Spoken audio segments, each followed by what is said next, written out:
We're live, shooting the ship. John, what the deuce?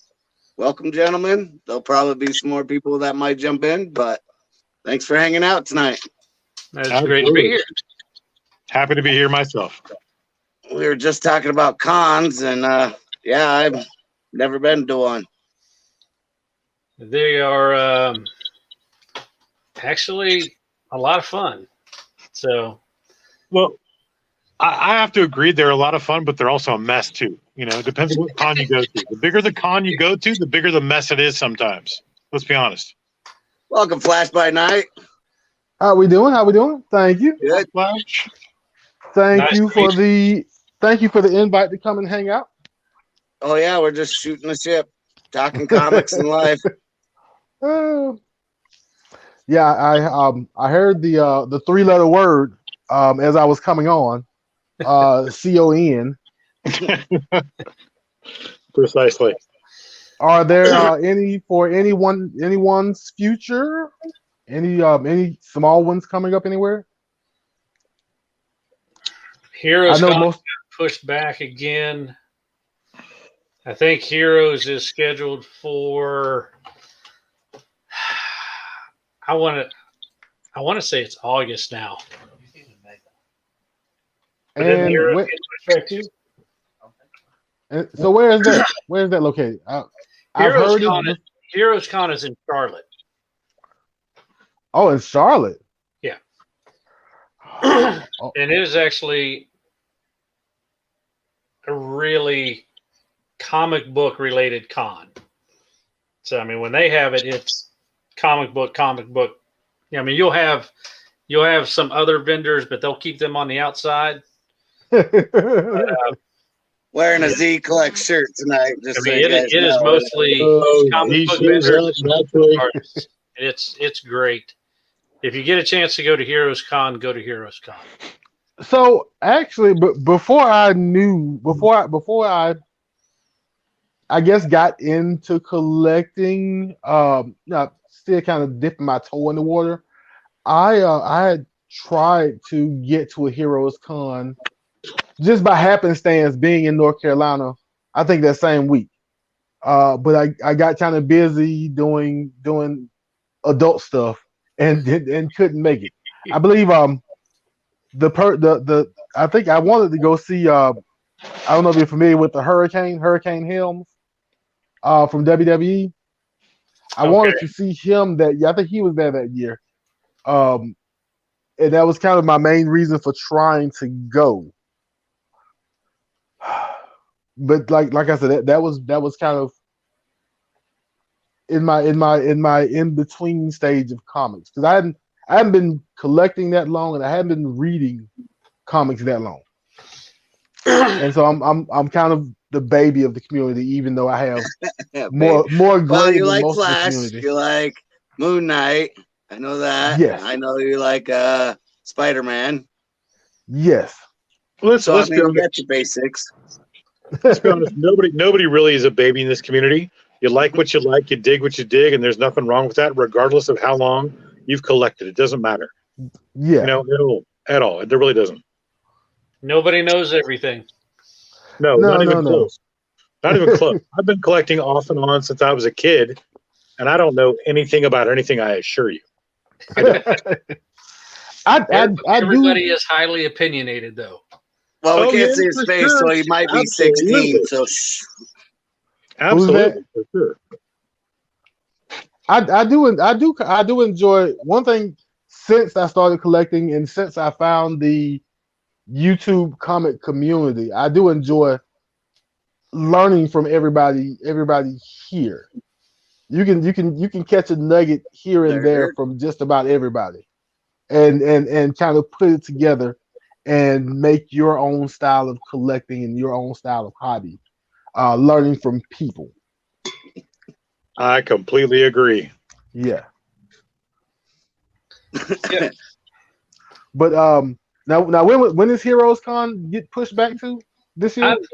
I'm trying to look. I don't think they actually have a date set anymore.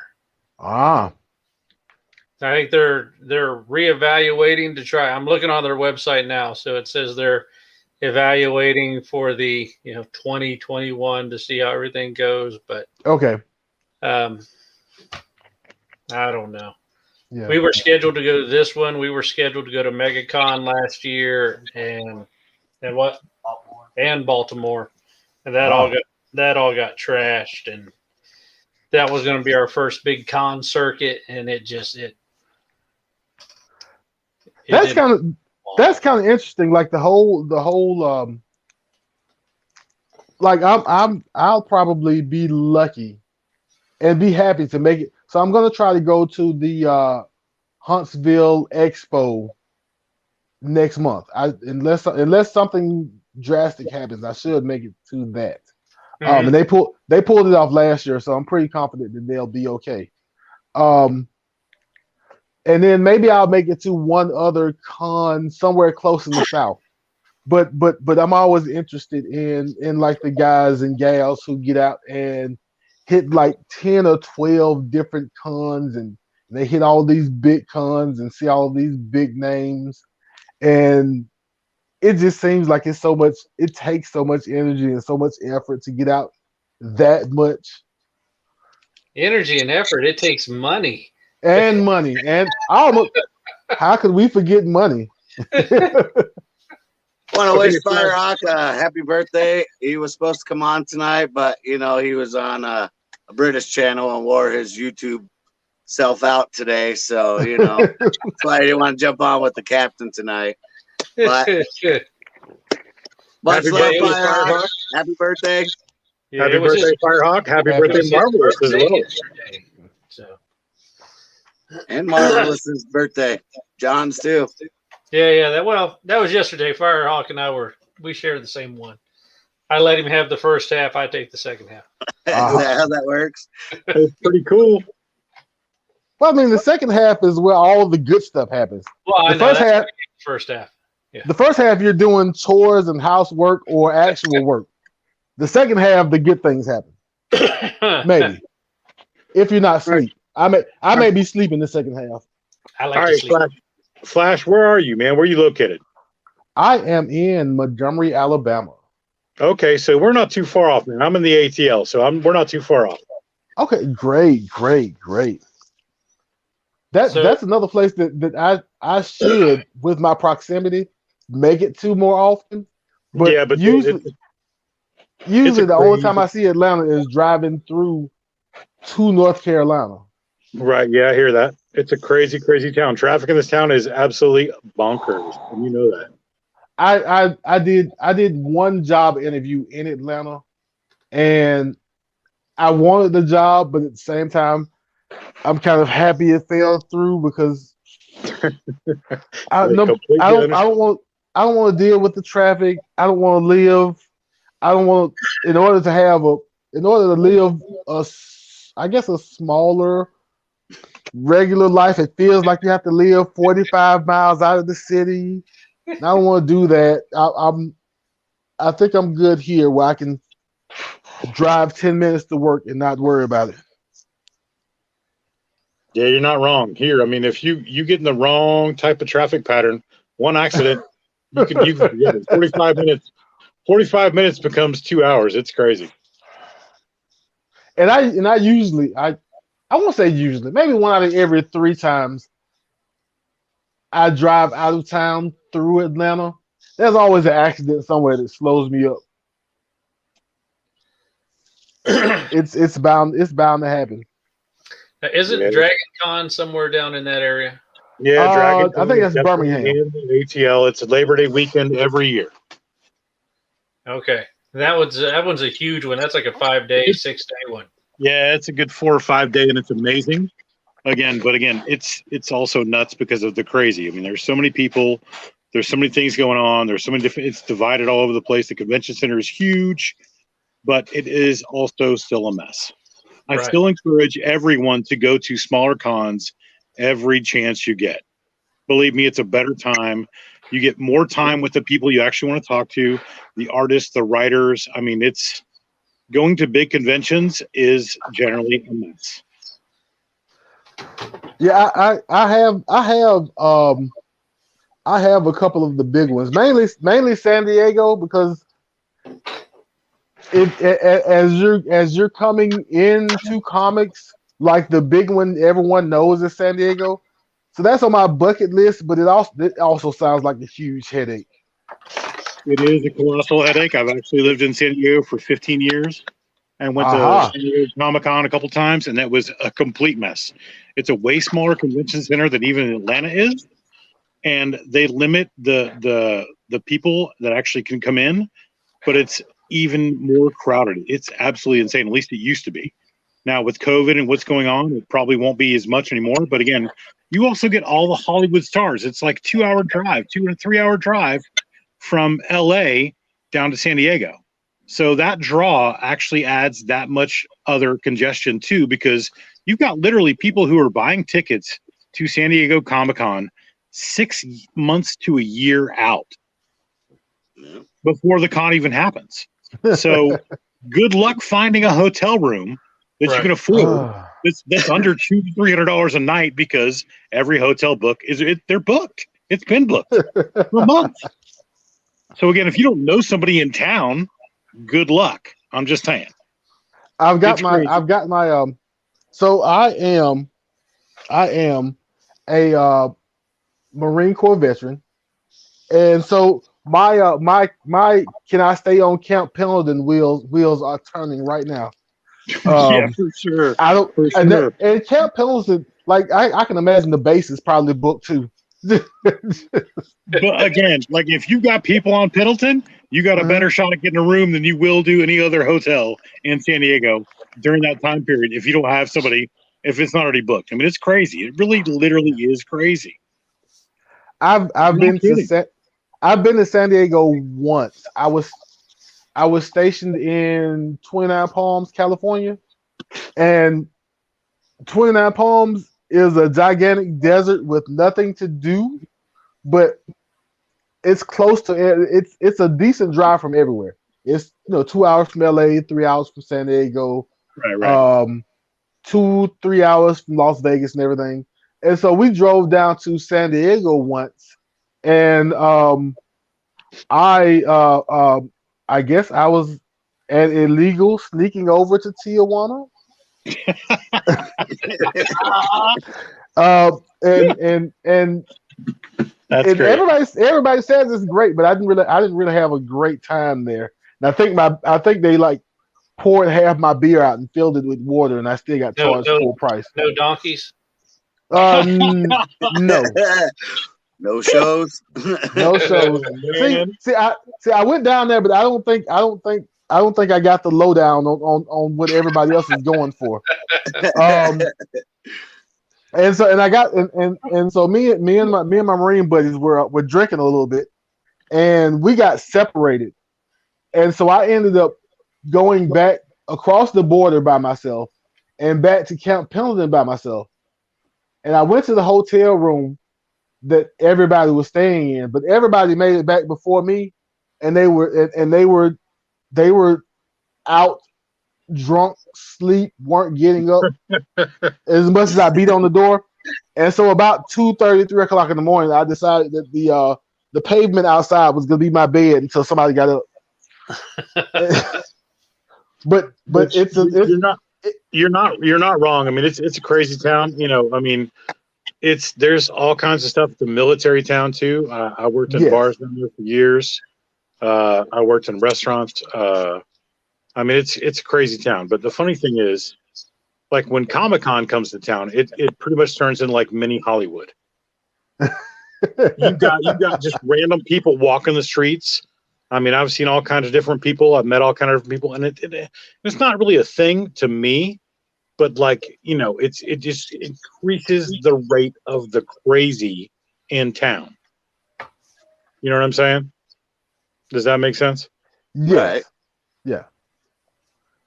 So like, from a quiet, chill, pretty military town, there's always stuff going down in the Gaslamp district because that's just, where everything goes down anyway. But it's when you get the Hollywood element down there, it just becomes a whole different mess. I'll just say that.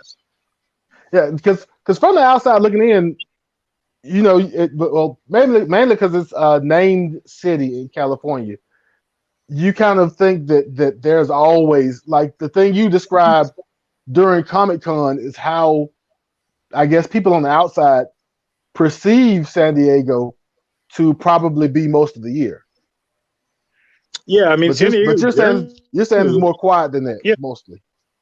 Yeah. San Diego is generally pretty chill. It's really nice.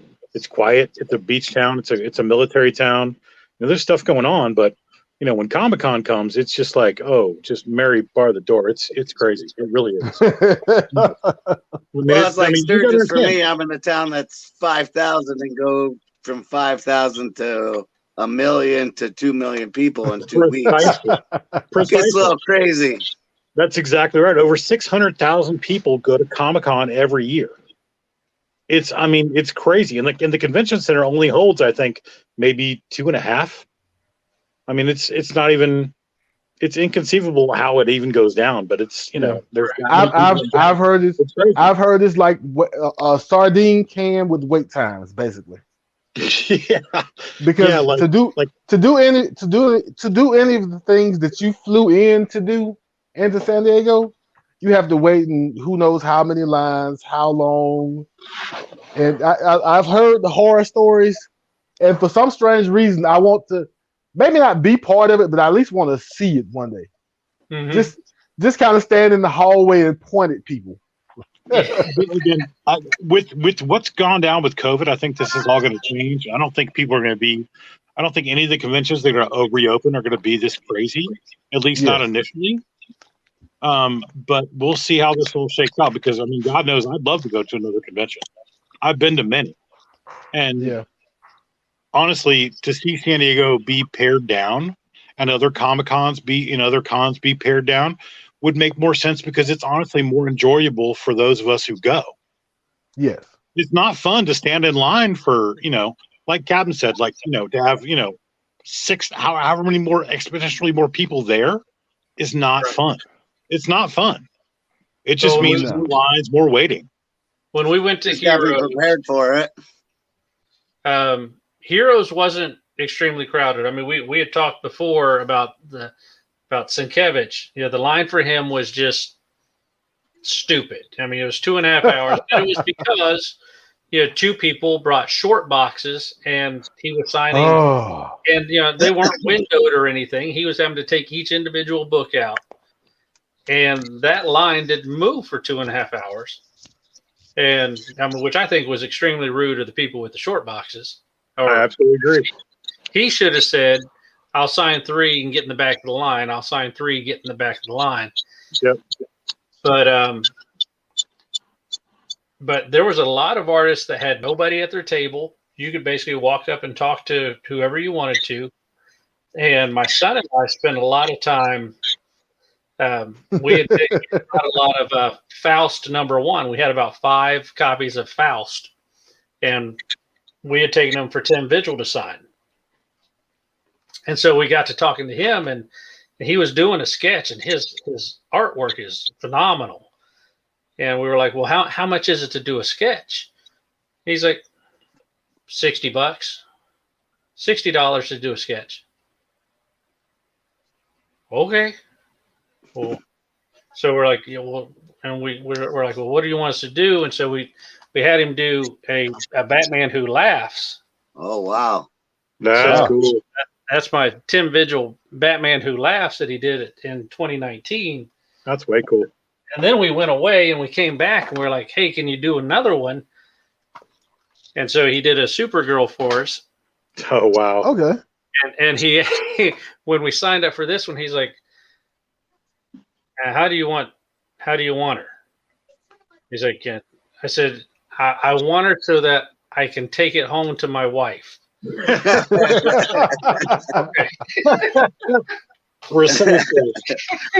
see, I could say the opposite about my wife. She would want less clothes and just a cape on, Then I had to give me Betty Page as the Rocketeer. So wow, that's nice. Okay, that's super cool. So and he busted all these out in a day. Can I claim that one now? Marvelous. seriously. Betty Page. I'm You know. saying, Cam, we're gonna have to war on this one, man. I'm just saying. Yeah, yeah. That one was the one that I really wanted done, and yeah, but he was really nice, and we got so excited that we were getting all these sketches done. We completely forgot to have him sign all the books that we had there for him to sign. It was Sunday, Right. and we're getting ready to pack up and leave. And we're like, oh crap, we forgot to have him sign any of the books because we picked them up. And we're like, these are awesome, and then we ran off to get them encased. And he doesn't charge for signatures. He's like, oh, it's no charge for a signature. He's like, you sign whatever. So, and See, I got yeah, and that's just that's the way they used to be, but. Yeah, I agree. I was very, very fortunate. I got to hang out with lots of different comic artists and writers back in the day at cons when they were just happy to see you. Honestly, like they were just happy that you knew who they were. Yeah. You know what I'm You saying? read, Like you honestly, read my stuff? That's great. but no, I'm serious. Like literally, you would walk up, there'd be maybe 3 or 4 people in front of you, and you could get stuff signed, and they would like, do some cool stuff for you. Like maybe an artist would do like a little sketch or something, like if you bought their portfolio or if you bought a couple of books off of them, or if you bought a couple of things off their table, then they would happily like do something custom for you. Like back in the day, that's how this went on a regular basis. Now it's gone a whole different way since a lot of these artists and writers have gotten, it's become superstar status, and that's gone on for some time. Well, And I can't say I blame them because again, a lot of these guys don't make the money that you think that they do. They really don't. Right. So, I mean, it makes perfect sense for them to capitalize on their talents when they go to cons. Now, and I'm not saying that's a bad thing whatsoever by any means, but again, things have certainly changed. I will tell you that from when I used to go to cons when I was a kid. I promise you. oh, I'm sure, and I've heard that too, is that it's more cosplay than it is comics now. And back in the day, it was just all comics, and you might see 1 or 2 guys dressed up as like a Superman or a Spider-Man, but now it's like almost 50% of the con is people dressed up. Well, it Right, kind of depends right. on the con too, though. You know what I'm saying? Like, I mean, there's different conventions that do and focus on different things. Like, there's different anime cons that are, definitely more focused on that. And, I mean, Comic Cons are Comic Cons, but they're more diverse these days. They didn't used to be as diverse, back in the day. I'll say that. But they certainly have become that now because of the sci-fi, everything else that's going into it. Because it was more Comic Cons were more superhero oriented back in the day because there weren't that many indie books, right? There weren't that many like, Right. you know what I'm saying? Like there weren't that many like different things that were not more superhero oriented back in the day that were as popular. I'll say that at least. Does that make sense? Right. Oh Yeah. yeah, because even your EC horror back in the 80s, your horror books weren't popular. No, by no means. I mean, your EC stuff was basically, I mean, if you're going by the 80s standard, EC was kind of garbage stuff and kind of forgot about. Yeah, it was a niche market for sure. Absolutely. And now, if you can find an old EC collection, you've found gold. Yeah, good luck. Yeah. What is EC? You remember the old horror books? EC was the company. Okay. And There's EC all. What Go ahead. Go ahead. No. Go ahead. I was just going to say EC was one of the reasons that the comic code kind of came into play because a lot of the old school horror comics back in the day upset a lot of parents back in the 50s, right? And EC's been around for a long, long time. So back in the 50s and 60s, EC Comics came around. They had a lot of horror comics that were like very graphic and not really like sexually graphic, so per se, but like horror graphic. So like a lot of parents like got really upset, and then this one unfortunate jackass, I can't remember his name, but he created the comics code. Yeah. To actually help censor comics. Because God forbid, we need more censorship in this country. But this is back in the 50s, right? So Yeah, it was way more conservative time. However, EC Comics was one of the #1 comics targeted by this guy, and I can't remember his name to save my life. I know the story. I've read Yeah. it. Blah blah blah blah blah. You know what I'm talking about? Yes, It was- Weird Science was one of those two. They were like Exactly. Yeah. Exactly. But these comics were censored because they were basically allegedly poisoning American children's minds. Comics were allegedly poisoning American children's minds, right? So they were not, again, this was really literally a thing, and that's where the comic code came in to censor comic books. Yeah, so you'll recognize the ECs because they always have their The bar on the side, yeah. block across the top. Yep. The colors and the artwork on all the EC books was just phenomenal. You've seen a lot of their covers, you just don't realize. Yeah. You've And seen a lot of the artists that have worked on a lot of these books too. I mean, again, the classic artists like Bertie Wrightson worked on some of these books. I mean, like some of the classic, amazing comic book artists worked on these books, from back in the day. And it's funny that a lot of this stuff got super edited because literally America was like, oh, we can't handle it's too gory, it's too pervasive, it's too this, it's too that, and again, that's where the comic might code come came after from. me with an axe. Right. But that's where the comic code came from, Right. Yeah. And it was and it's true. And I have a similar thing going on now with me. Not the censorship, but I whenever I can, if I'm in the shop and I see a Fighting Marines comic, I always pick those up just because they say Fighting Marines on the front. Now, unbeknownst to me, there is was a publisher called Charlton that was really popular and that everybody likes. I didn't know who that was. I just knew I was picking up the Fighting Marine comics. And then one day I looked in the corner of one of the comics and there's the Charlton logo. I'm like, hey, there's these guys everybody's talking about. I'm kind of collecting something that people consider collectible. Oh yeah. Charlton's very collectible. Oh yeah, Charlton, extremely. Charlton did a lot of love comics, a lot of romance comics. I mean, Marvel did a lot of that stuff too back in the day before they were even Marvel, believe it or not. Right. Bell's another one that has a lot of them army kind of fighting covers too back in the day. And I just ran into, and I won't take this too far off the rails, but I just ran into an even older Marine book from Atlas back in the 50s, I think it is. And I've got to find some of those, but those are a little bit more pricey than the Fighting Marines books.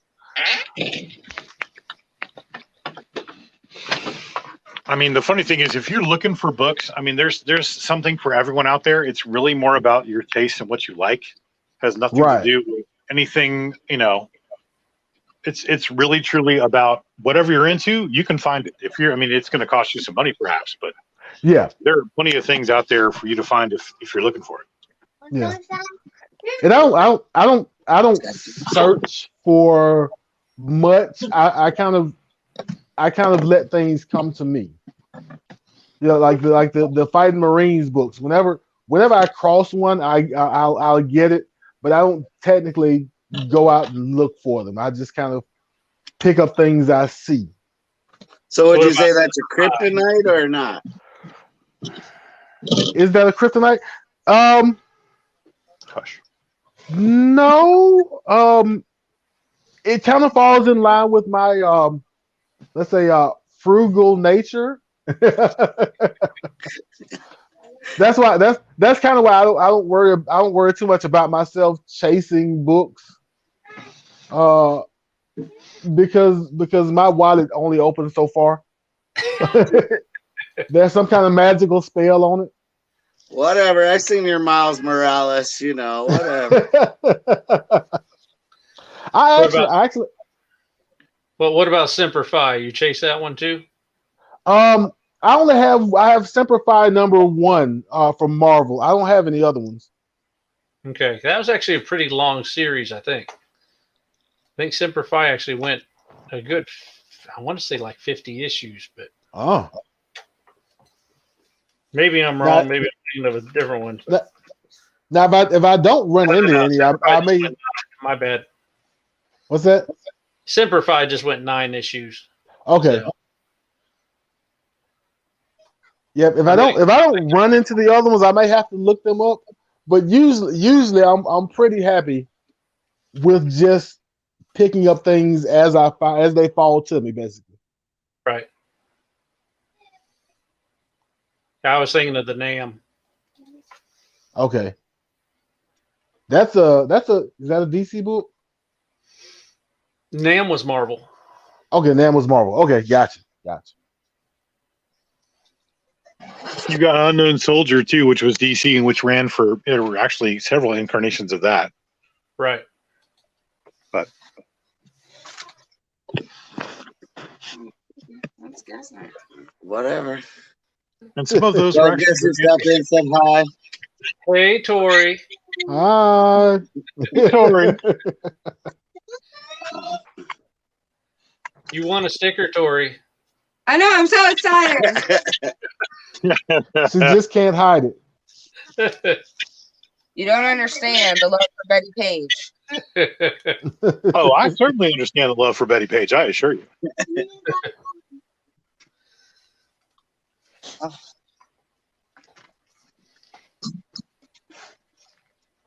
Oh, we all like Betty Page. I mean, it's hard not to like Betty Page. I mean, come on, really? Seriously? That's true. Even if it's a sticker. Yeah, And I mean, just- her story absolutely.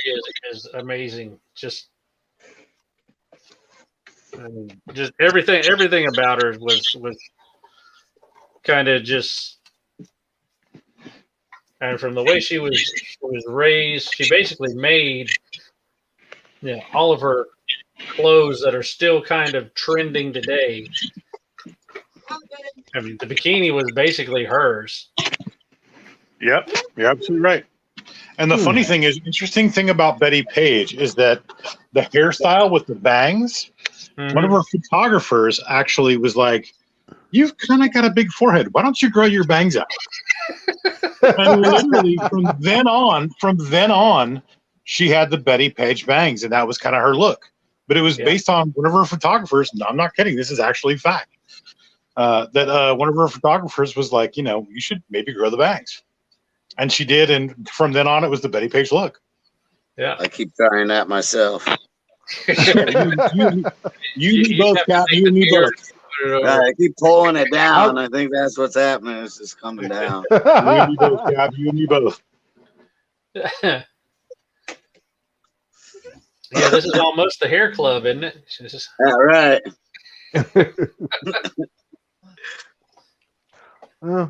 I don't think I'll have to worry about that, but this I every day I wake up, it feels like I have a little bit more salt than I have pepper. And I knew that was gonna happen. I don't remember my dad. I don't know if I remember my dad ever having fully black hair. Like I feel like he was gray in his 30s, maybe. From the day you were born. Yeah. So basically, I'm actually 26. You know that, right? With 8 kids. So I'm 26 with 8 kids. So like, I think 2 strands grew in when I was like 12 or 13, and I knew I was cursed from then. Yeah, I don't remember my old man having much. He was always salt and pepper, if that I remember too. So Okay. even at like, he wasn't that old even when I was born. So like, even when I was a kid, I mean, I remember him being salt and pepper. Probably in his early 30s. That's kind of the same thing. So I I've seen When I find my first gray hair. how. I had a breakdown when I found my first wrinkle. I imagine I'll have when I find my first gray hair. What's funny to me is fell off my beard. That's what I'm going to tell you. one of my exes used to say, "You got a white hair in your beard." I was like, "No, baby, it's blonde. It's just white blonde." I call it chrome. Yeah. Chrome. I was just like, it's white blonde. It's it's not white, it's white blonde. Yeah, I started losing my hair at 18, so by 30, I was just shaving it off. I was like, Ah. I'm not even trying to cover it up anymore. Yeah, see, But in high school, I had the mullet. I had like the feathered spike hair and the long hair in the back. Yeah. Yeah, I was working on the comb over long before, but yeah, that all came. That is funny. Oh, but that was so. that was. What books are you all gentlemen looking for, and lady, if she comes back? Oh, I'm still here. I've never really gone. yeah, she's around the corner. I chase Dave Stevens covers. That's my collection habit, and since he passed away, there's an end to my collecting. Right. So that I actually have Ray Stevens. Wasn't he like? No, not Ray Stevens. Although he has some good work too. But Dave Stevens. I try to collect all his covers and stuff that he's done. So, that's kind of the route that I put myself towards. It's something attainable, and because that's the thing, realistic goals. That's kind of what I was always taught. Have goals, but have realistic ones. So is my goal to have an Action Comics and an Amazing Fantasy and a detective? No, because I'm not. It's not going to happen. I mean, not unless I find it buried in a house somewhere. Somebody donates a bunch of comic books to you. or win a $1.6 billion lottery, Right, because that'll eat up about 6 million of it. But, or you could run into one, something like this. Wait, but once you run into it, you look in the back and you find out it's a reprint. That'll be fun. Let me tell you a story about that book. When we first started getting back into collecting, and I had found that Justice League on an auction, and it was like a brand new one. There was nobody watching this thing. It was about a 3.35 kind of copy, not super high grade, still like a $2,000 book. Right. Yeah. There was only two of us that were bidding on this book, and I was brand new into it, and I tapped out at $100. Wow. The dude got that book for a little over $100. Wow. I mean, it was a good deal for him. But Where's that auction at? Man, that was 2 years ago. I couldn't even tell you. Yeah, I found this book, and I told the story once before. I found this book in a flea market for $2. And like I said, I'm pretty new, but I knew the cover. I knew the cover was significant. And so I found it and I looked it up, and I'm like, Brave and the Bold 28, the first Justice League. Yeah. And so now I'm on high alert because I don't need anybody else coming into my little corner and trying to take my first Justice League. I'm staring at people. I think I stared at a little kid because I wasn't leaving immediately. And so I have my first Justice League. Roll around, do a couple of errands, excited. I have a first Justice League. I get ready to put it up. I look at the back, and it's a reprint. I'm like, well, the first bit of gold I found is not gold. So this My Batman Adventures 12 is a reprint, the one that I own, but I own one, so I love it just as much as if I had their original. It's not going anywhere. I still He keep had it. love for it until he found out it was a reprint, and then he was like, "Well, just throw it Well, in the I back mean, of the sea." I feel like I recently bought a book that I thought was the original because the trade cover, like, because it was the trade paperback, but the cover for the trade was the exact same as the comic. Yes. I don't even remember. Like, I bought it for something stupid. I was pissed when it came home and it was the trade and not the comic. I was very upset. Actually. I was so excited that that a few months into my foray into collecting, I found this super rare book, and it's worth a lot of money, and I don't know what I'm gonna do with this money. I don't know how I'm gonna get it graded or sell it. I don't know how any of that works. I just know I have it. And then later in the night, I don't actually have it. I'm sure all of us can relate on some. By now. I know we can all relate on that in some way, shape, and form with all the collections that we all have. I assure you, I certainly can. Yeah.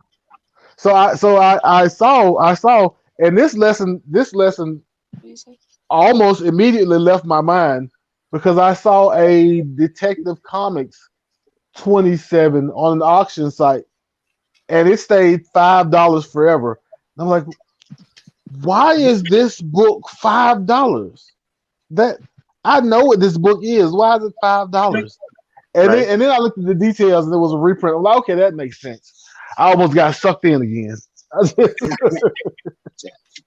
Well, it's funny too because there's a lot of stuff out there that looks really, really good. Yeah. And unfortunately, there's a lot of shady sellers too out there on eBay and different places too. If you're not careful, you will get taken. Yeah. And they may or may not disclose. You know, they may say something like, you know, it's a flashback or it's a this or it's a that. But again, if you're not dialed into it and pay top dollar, you will get taken. Yeah. Right. Because I've seen what is that ASM 129 First Punisher. Yeah. Doesn't it have a lot of printings and a lot of reprints? It does. That Yes. aren't as valuable. For sure. Absolutely. And I'm pretty sure some of those are floating around, and some people have some fool's gold that they paid for. Yeah. And it happens to everybody. I mean, again, the best thing I can tell you is just be careful, do your research, look things up, and pay attention. Those are the most important things, period. Don't get taken. I mean, there's lots of people out there who scam people. I mean, they always will be. Right. I mean, so just pay attention. Ask people that you know who do know if you don't know. And look out for yourself and other people too when you can. Because, I mean, let's be honest. If people can take you, they will. Mm-hmm. Right. So I always try to tell people, be careful, look out, do your research, you know, and ask somebody if you don't know. Because one of your buddies, one of your friends will look out for you and go, oh, no, that's a facsimile.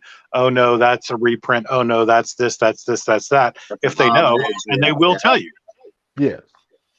Well, when those when all the dollar reprints had come out, I mean, if you watched YouTube or not YouTube, watched eBay right after that, there was a lot of instances where people were paying a lot more for those books, thinking they were the original. Oh, a ton of them, yeah. Because they looked gorgeous. They looked just like the original. The only difference was that price was changed. Right. Scammers, I mean, they killed people. For sure. Now back when I was, younger, there was a scam that went around that it was an ad in a newspaper, and it was, if you send us $10, we'll send you a portrait of Abraham Lincoln in copper. And they delivered you a penny, right? Exactly. Right. They would send you back a penny, which was a portrait of Abraham Lincoln in copper. Which was the truth. That's honest but terrible. But true. I mean, again, there's a sucker born every minute. So again, I always say, be careful, do your research, look things up, and ask for, advice if you need it. always, every Right. time. And read And the that- details. This community is brilliant. And again, these people, mostly people in the community that I know will help you. Mhm. And if they won't help you, you don't need to talk to them. Right. I'm just saying. It's that simple. Even if I'm going through somebody's description or whatever, and even if stuff's misspelled, it makes me leery. I was like, are you trying to mislead Right. just because the spelling's off? No, I get that too. I agree. So I'm Understood. That's why I do that. yeah, That's why I do that advertising. That's how I feel about most of the time if I see something misspelled, there was a Twitter post going around under Donnie Cates' name maybe a month or two ago, and people were, making crazy offers. All you have to do is send them money or give them your information. The typical scam. And but they were using Donnie Cates' likeness from Twitter, and a few people saw it and were interested. And I'm like, look at the punctuation. There are no periods in between these sentences. So that's the first thing that jumps out to me. If there's an offer, but that offer is not perfect English, I think somebody's trying to get me. right. Mm, And you're probably right. And it usually is. Mm-hmm.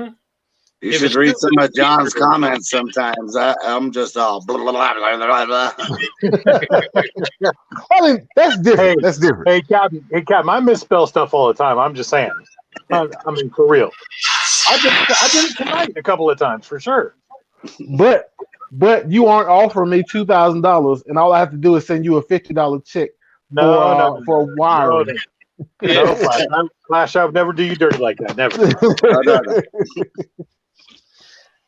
Yeah, you have an inheritance from your long lost uncle. Yes. Sounds like a Scooby-Doo episode. I'm just saying. All you have to do is send $74.99 for processing. Yes, Right. the Prince of Zimbabwe, Yeah, for real. Right. and people So- still fall. So, Tori, are you super hyped about that sticker? I'm super hyped. I'm debating if it's going on my makeup box or if it's just not going stuck on anything and I'm just gonna hide it from Captain so I don't have to arm wrestle him for it.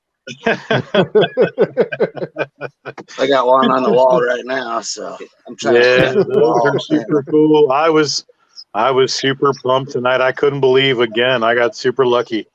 Thank you again, Jonathan. I can't even believe it. Man, So happy I brought you over to the fam, Deuce. No, I'm saying it's crazy. yeah, man, that was 2 weeks in a row you killed it.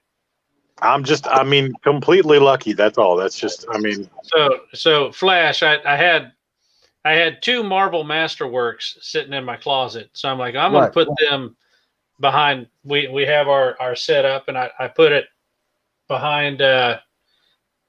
Put a sticker like this, behind a book, and if you find it, you get it. So with those Marvel Masterworks, it was one time per night. It's going behind one book for the whole night.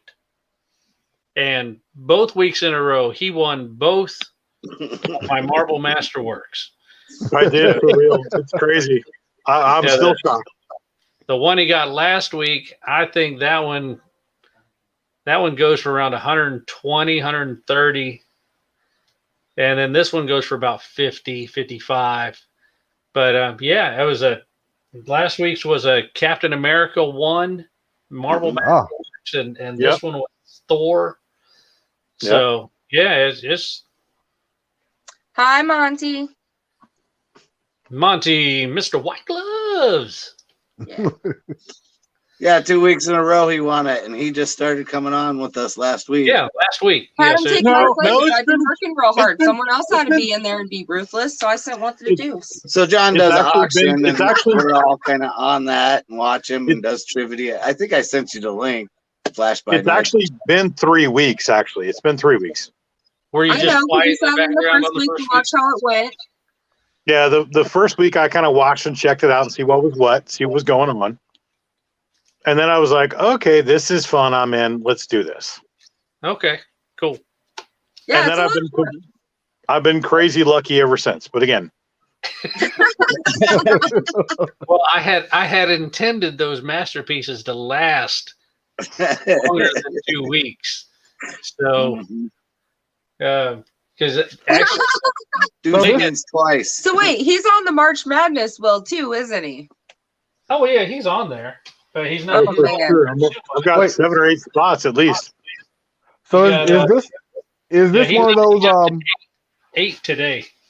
8. is See? this one of those You had rigged wheel 8 situations? today alone? My goodness. that Did last you movie? But here's what's even funnier, because I'm going to buy those Alien covers. I mean, duh. It's Alien covers. I'm going to buy that too. I mean, duh. Yeah, aliens are awesome. I love the alien stuff. I still gotta watch an alien movie. I mean, You what? have not watched an Alien Get movie? out. I have not watched. Oh my I have never Lord. watched Alien. I started with first one? Aliens. You Well, can't they're start- all good. I'll say that. I just haven't watched Star Wars this year, so come on, Oh guys. my.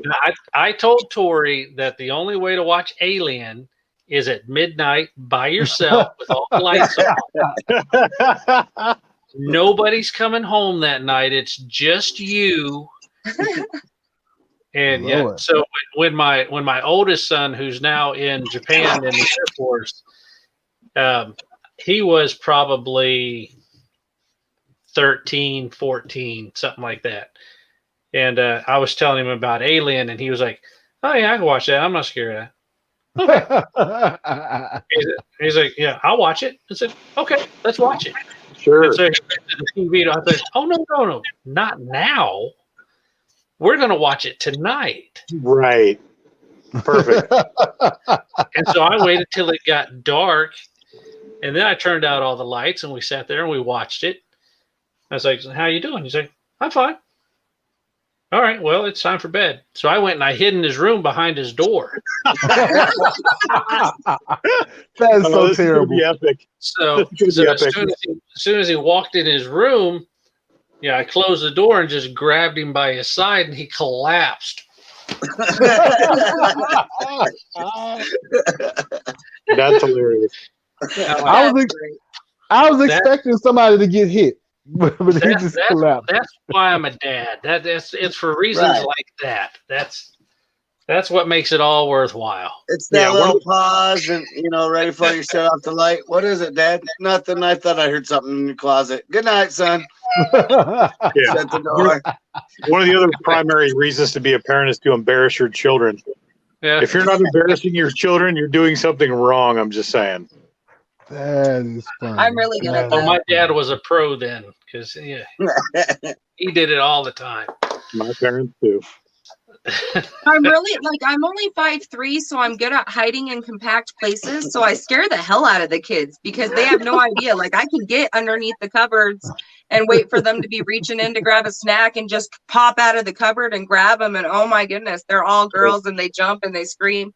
I've been hit with a frying pan once or twice by Oh, no. Jules. By That's like funny. freaking out, grabbing the first thing she could grab because she's scared so bad. The best though, she yelled at me. She's like, "It's not even Halloween. Why are you scaring me?" And I was like, "Oh, no. I'm your parent. That's the luxury. I get to do this all year long, anytime I want." Right. That's hilarious. Oh yeah.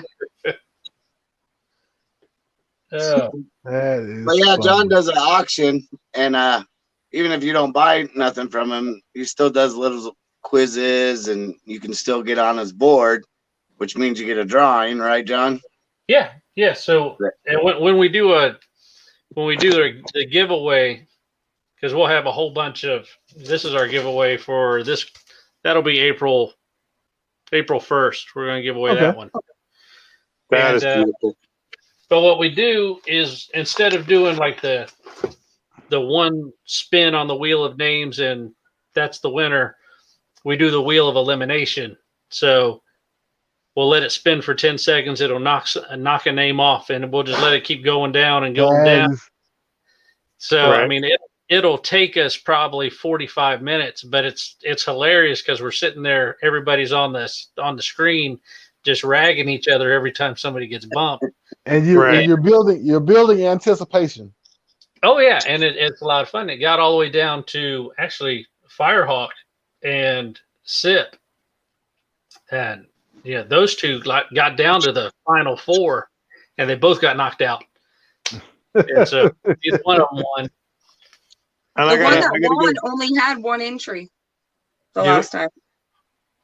Caroline had one entry. Oh, is that what it was, Caroline only had. I thought Wow. Rad Hulk Dad only had 1 or 2 entries too. I thought he had like a crazy. He had 2. Caroline had 1. Caroline and he got won off of 2 entries, and the professor had like 30 something, wasn't it? 22. Yeah. I got to give mad props to Firehawk and you, Jonathan. Both your birthdays both being yesterday, and Firehawk. We all, contributed to his birthday, especially tonight with like the books and stuff. But Oh yeah. he gifted me a book, and I was like, you didn't need to do that, brother. Like that was not a thing. Oh, it's So a thing all the time on say- Marvelous's channel. He has to keep up with whose books are supposed to go into whose box, because like if G-Man's not there Yeah, I and it's don't want something to he give it wants, to him. Put it in I'll his pick it up, or like that wall. But- Oh, I don't like that wall book. Put it in Firehawk's box. I don't want that crap. But I Like, got but I things gotta like that. say- It's hilarious. I gotta say that's super, super cool, and I really, really appreciate it. And again, it just goes back to show what this community does and how great we Right. are with each other. Honestly, because I mean, how many other places can you find this kind of a community? Let's be honest. Truthfully, I Not don't know. Facebook. I don't go Not anywhere. Facebook. definitely not Facebook. You're right for sure. No. I Those don't even those really use my Facebook anymore. I know, man. I'm- I'm in a couple of Facebook groups or Facebook comment groups, and they are I don't know, they're catty and nasty to each other, and you can't Well, I can you be can't catty. add, You must have not have seen me as Slamazon. but like you That's different. you can't ask a decent collecting question without like 3 or 4 people, giving you You don't know that. giving you crap for Trying to not beat you down, knowing yeah. what you don't know. Yeah, that's true. I'm a newer collector too, Flash by Night. I've only been Uh-huh. collecting for 3 years now, and I'm Okay. still slowly diving into like reading more and branching out and whatnot. But see, in the 3 years, I have caught up to as many comics as Captain, if not more. Well, yeah, but how many have you stolen from Captain? One short box. One short box. All right. One short Okay. box. We'll Okay, just what was slide this over this way. All Dude, right. Flash, It was but all Flash, Venoms. for real. All my Venoms, all my Carnages. You had one Carnage, and it was a. What's mine is mine, and what's yours is mine. That's Right. what they say. Right. But Flash, for real though, I mean, again, what's funny is about this community is that there's plenty of people that have been collecting for years and Yes. don't know anything about anything. And there have been plenty of people that are brand new that know way more. It's very interesting how this kind of works. So it's really more about what you're into. You know what I'm saying? Like you Mhm. find what you're into, you get into it, and you dive into that, and then it's all good. Like it doesn't matter. Like for real. There's definitely no judgment here. I assure you that. Oh yeah. Right. Because I've been collecting for years and years and years, and I don't know anything about a lot of things. I assure you, I really don't. I promise. So, Yeah. so what your thing is? You learn about that thing. I can tell you a lot about the Rocketeer. Oh, for I can't, sure. I can't tell you a whole lot about Spectre or Right. a lot of these other kind of characters. But Rocketeer, I've read a lot on him. I've read the books. I've read about the creator. I enjoy it. I enjoy the character, so I dive into that character. And I just think like John, go ahead. I think I need to what I want to, because I think I have an abundance of his books. I really do need to dive more into Moon Knight than I Great have. character. Great character.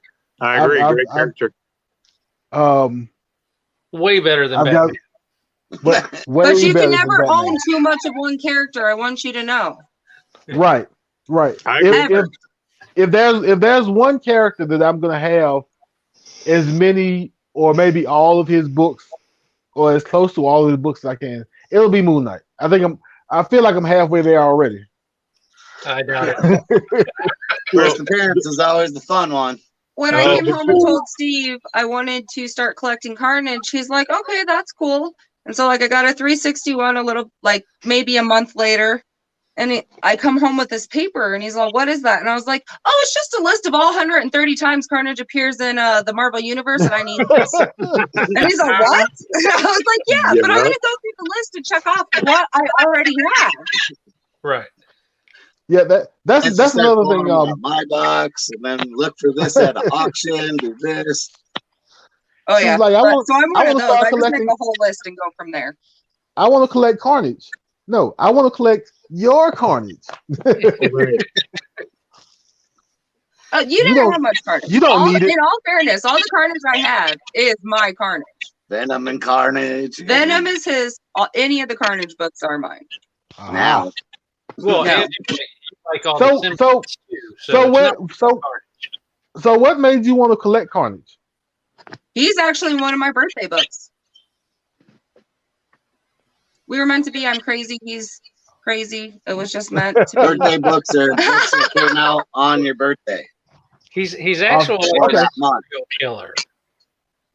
I mean, he's not just. But like maybe I'm a serial killer on the inside. I'm just not like brave enough to actually act upon it. You don't know. Run, Captain, run. No, not really, but okay. No, I really just like the whole but like the demented, sick, twisted stuff. I like to read horror and stuff, so like I'm a little demented myself. Okay. Also a big horror fan myself here too. I assure you. I collect only villains, actually. If we're going to be correct, Flash by Night, I don't collect any heroes. It's only villains. I can't honestly say that myself, but I'm trying to think of She if collects there's like this, zombie tramps, you know. Well, yeah, then I collect the scandalous ones, I guess. I've Yeah, got plenty of scandalous stuff myself. When I'm looking through stuff, I'm like, oh yeah, Tori will like that one. Tori. Oh, that one's Tori. This one's Tori. That one will probably go Tori. Yeah. And as we're setting up and we're putting books out, my wife's going, this one's too skimpy to put out. I was like, no, put it out because it's gonna go. Yeah. The best ever is actually use. Marvel has had to come up with a new way to do his auction style because I have Hawkeyes, and he would get to where he'd be on letter A, and I could see just the bottom half of what like T, U, and D were, and I'd be claiming as he'd be going to like A, B, C, D, and I'd already be like, I want J, I want this and this. I just see a little bit of the cover. I did the same thing tonight. I was like, okay, I'm going to get this one, that one. I did the same thing. I mean, he can say, you can see I did it. I mean, I did. And he had, no, it was they bold were in front of all the scandalous books at books, one point, so you could only see which letter he was on, or A and B at a time, and nothing else. But you've got Hawkeyes. Right. But she did, because I used to have them double stacked, so it was a row across here, Oh, and a row across here. So as we were going across this row, she's calling out this row. Right. Yeah. GGRS. Hang on, we're still on ABC. Like, no. Don't worry about ABC. Don't worry about ABC. You see that up there? Don't worry about ABC. Yeah, She had to have counted the letters. There's no way Tori could have figured out what letter that was unless she counted up from where I'm at right now. Right. Like she's good at patterns. Oh, I have fun. Did you sell them Vampirellas, Marvelous? Nope. I still got them. What did I miss?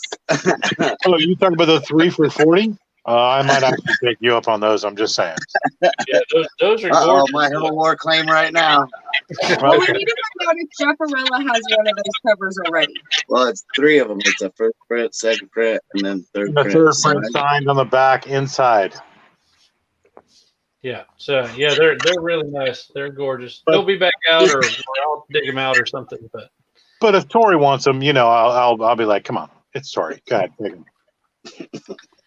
It's okay. I'm She's trying to quit. Do you have any idea how many Vampirellas I have? Yeah, I've got a lot of Vampirellas. I'm not trying to quit. I have nothing to put my magazine size books in yet. Well, Are yeah, they comics or are they magazines? These aren't magazines. These are No, like these are trade comics. size. Yeah. Regular size? Yeah. Oh, Yeah. man.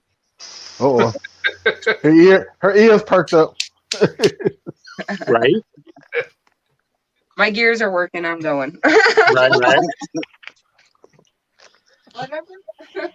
I don't remember. You know, Vampirella has so many number ones. Oh God, I mean, like the crazy thing. Let's talk about the variants, shall we, gentlemen? Shall we talk about the crazy variants? The ridiculous amounts of variants of everything now, shall we? There is crazy amounts of variants, and the thing is some of them are awesome, and the artwork is amazing, and other ones you're looking at, you're going, well, that's awful. Yeah, and, like eventually, my son Zach and I, we'd like to do a store variant of our own. Sure, of course. My big fear on it is that it sucks. Is that you get one of those covers from one of these stores that you're like, nobody's going to buy that. That's hideous. Yes. And when you get like the, I'm not a Neil Adams fan, but his Joker #1 cover is great. And that's by far, I think, the best Joker #1 cover. But there is a couple Joker #1 covers out there that are just god awful. Yeah, I agree. The Croaker. The Croaker. Is that the weird, messed up looking one? Yeah, where I the- decided he looks like he's a cross between Killer Croc and the Joker. So he's the Croaker. Yeah. There's the one where he's just like complete. It's like, okay, yeah, the Joker's demented and he's weird. Okay, I get that, but he's not deformed and hideous. I mean, he's white. Yeah. I mean, he's white skin or bleached or whatever you want to call it. But Right. yeah, I mean, there is some bad variants, and there is a huge amount of them, especially what they did with Eternals. Right. I mean, how many variants were there for that? I mean, My Harley Quinn Rebirth in like 2015 or whatever it was, the new 52 one, there's 91 variant covers for #1. So here's a question, because I'm kind of outside of the comic realm. I'm of the idea that if there is a product being made, then there's a demand. So how does a publisher decide that we need this many variants and we need this many people to create them, or do they come from, like, let's say the store exclusives? Do like the artists go pitch their variant idea to Marvel or DC, or is Marvel and DC contracting this many artists to do this many variants? I think it's a bit of both, honestly. I think a lot of the problem is that they're trying to all capitalize on everything, every chance they get. Right. Especially #1s, #2s, key issues, stuff like that. And again, I get that. It makes sense. And I'm just as guilty of picking up variants as, everybody else. I mean, I can tell you right now, I'm trying to look up one right now, for example, where I've got ridiculous variants. Uh-oh. That sounded like a shutdown. I thought it was me for a second. Me too. I was like, But yeah, 300 that had a lot of artists in it too. So Yeah. So that's where I try and make my regular brain and my comic brain coincide. because my regular brain says that if there are this many, let's say I always use this as an example. Back in the early 2000s, back when Nelly was really, really popular, the Air Force One shoe was popular. And so the main Air Force One shoe that most people would wear are the white on whites, the white shoe with white checks, all white. But as Air Force Ones got more popular, you see 20 different colors, 50 different patterns. You can find all kind of Air Force Ones because they're a popular shoe. And I've got a pair I took with me to Haiti because by accident and ended up ruining them because they were the only shoes I took with me when I was in the Marine Corps. But they were dark blue with Carolina blue checks and outlines and everything. And so my regular brain says that all these variants are cool. Somebody wants this variant, somebody wants that variant. So if people are buying 80 different variants, give them the 80 different variants. But I don't know how that works in comics. I don't know if comics is a special industry that kind of production does damage to, I guess. I think so there always seems to be one book that takes the forefront when they do these huge amounts of variants. Right. So it's like, okay, this particular book ends up being the one that everybody says, I like this one best. So it ends up spiking and everything else goes and flattens out and tanks. So, some of them, I don't know. It's like the variants can be great for the industry as far as giving you a variety of what covers you like and what artists you like. But it could be detrimental to a completionist. Because, that's just, it makes it really hard for someone to get everything, especially on like Eternals, where there was 30, 40, 50 covers for number one. Right. Not near men. I have to agree with you. I feel like if you get the one cover that you want, you're good. Yeah. But I'm just as guilty of picking up different variants because I like the art. I like this. I like that. There's always speculation on stuff, whether that be legit or not. I feel like you still need to get what you want to get, right? Right. Like even Alien number one. I'm selling. I'm selling them on my website. I still went over and picked up J. Scott Campbell's version of it because. No, Clayton Crane's version of it because that's his favorite artist was Crane. So we went and picked up Crane's copy of Alien number one. There's a Crane Alien number one, and I missed it. Yeah. There's a lot of great Alien covers, and the Peach Momoko is probably one of my favorites, but I don't need the version variant. I don't need the 100, right? I've got a couple of the Alien number ones. The Momoko is my least favorite of all. Really? I think the Alien Queen is gorgeous. My least favorite of all of them. I think she's gorgeous, but again, I don't need the Virgin variant. Like, you know what I mean? Right. I don't know if I like Virgin variants. I do. Like that. I certainly do, but it depends on the book. Okay. I tell you what, when you're looking at it, down the road, and you're like, "What the heck book was that?" I gotta take my board out and look at the back of it. Hopefully it's on the back. Or you get them in a box and you're like, I don't even know what book this is.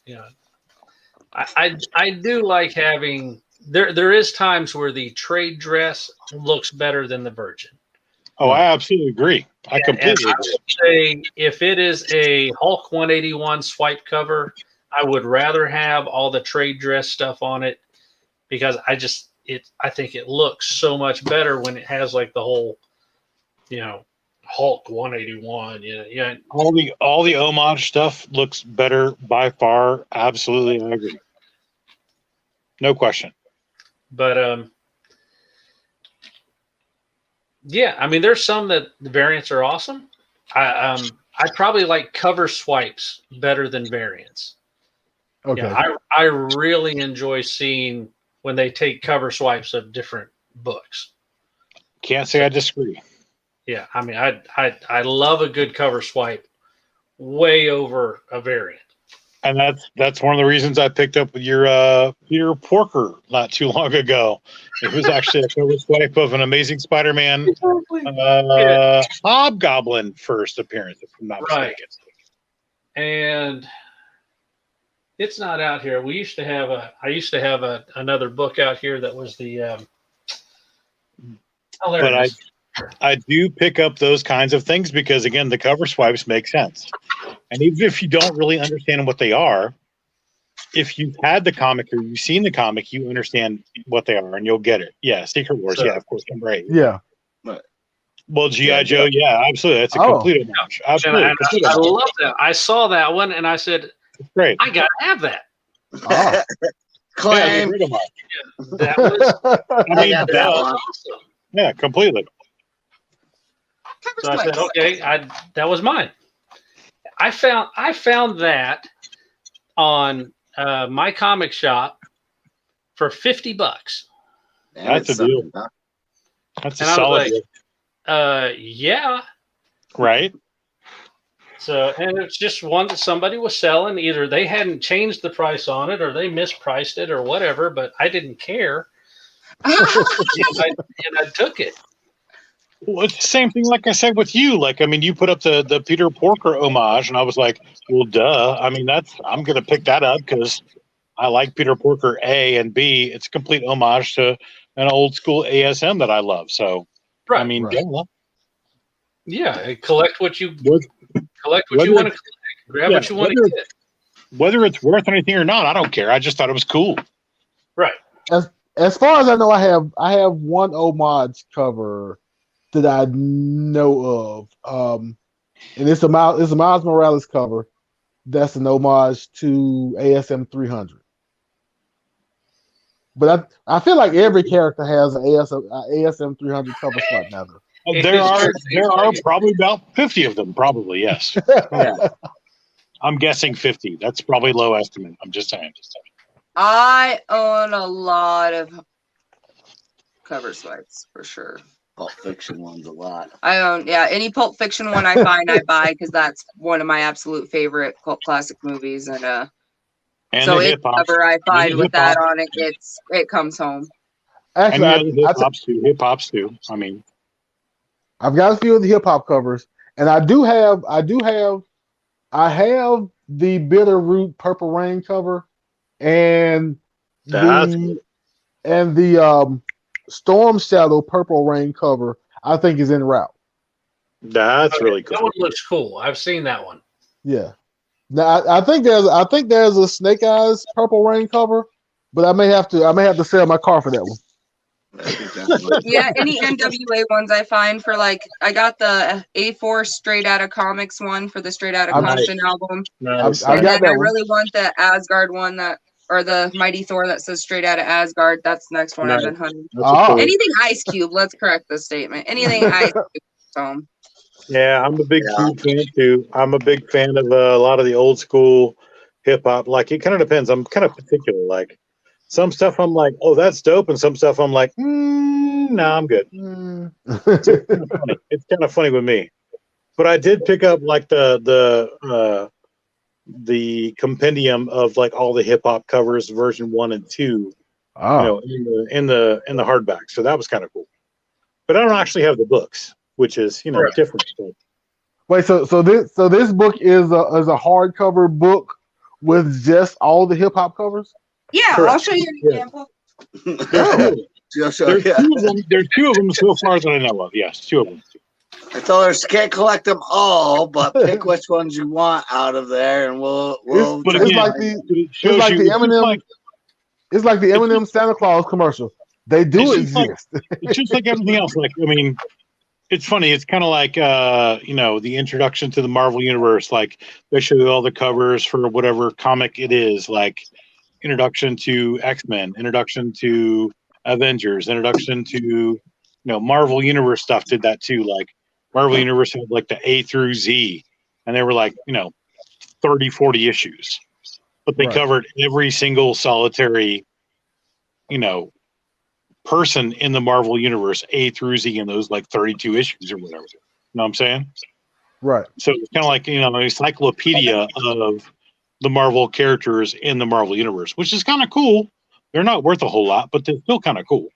You know, I wonder would they do that again now for like the updated set of characters. they have what- actually put out bigger books, bigger hardback books. They're not cheap, but again, there are updated, you know, Marvel Universe and Marvel compendiums to teach you about the Marvel Universe, but they're not cheap, man. They're probably $40-$50 a pop, if not more. Yeah, that's one of them for sure. Yeah, that's one of those. Right. Yeah, that's cool. And I remember I had that Miles Nas cover, Yeah, that's a cool one But- too. but I let it go. I let it go See, when look at the these when the covers. Miles These are gorgeous. when the Miles Morales video game trailer dropped. Right. Like the value of it went from like $20 to almost $200, almost Right. overnight.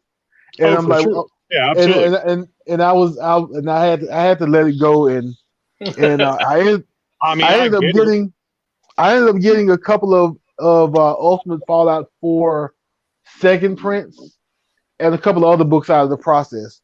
There's a Moon Knight one you're gonna need. Yes, Yeah, that was dope. That was dope.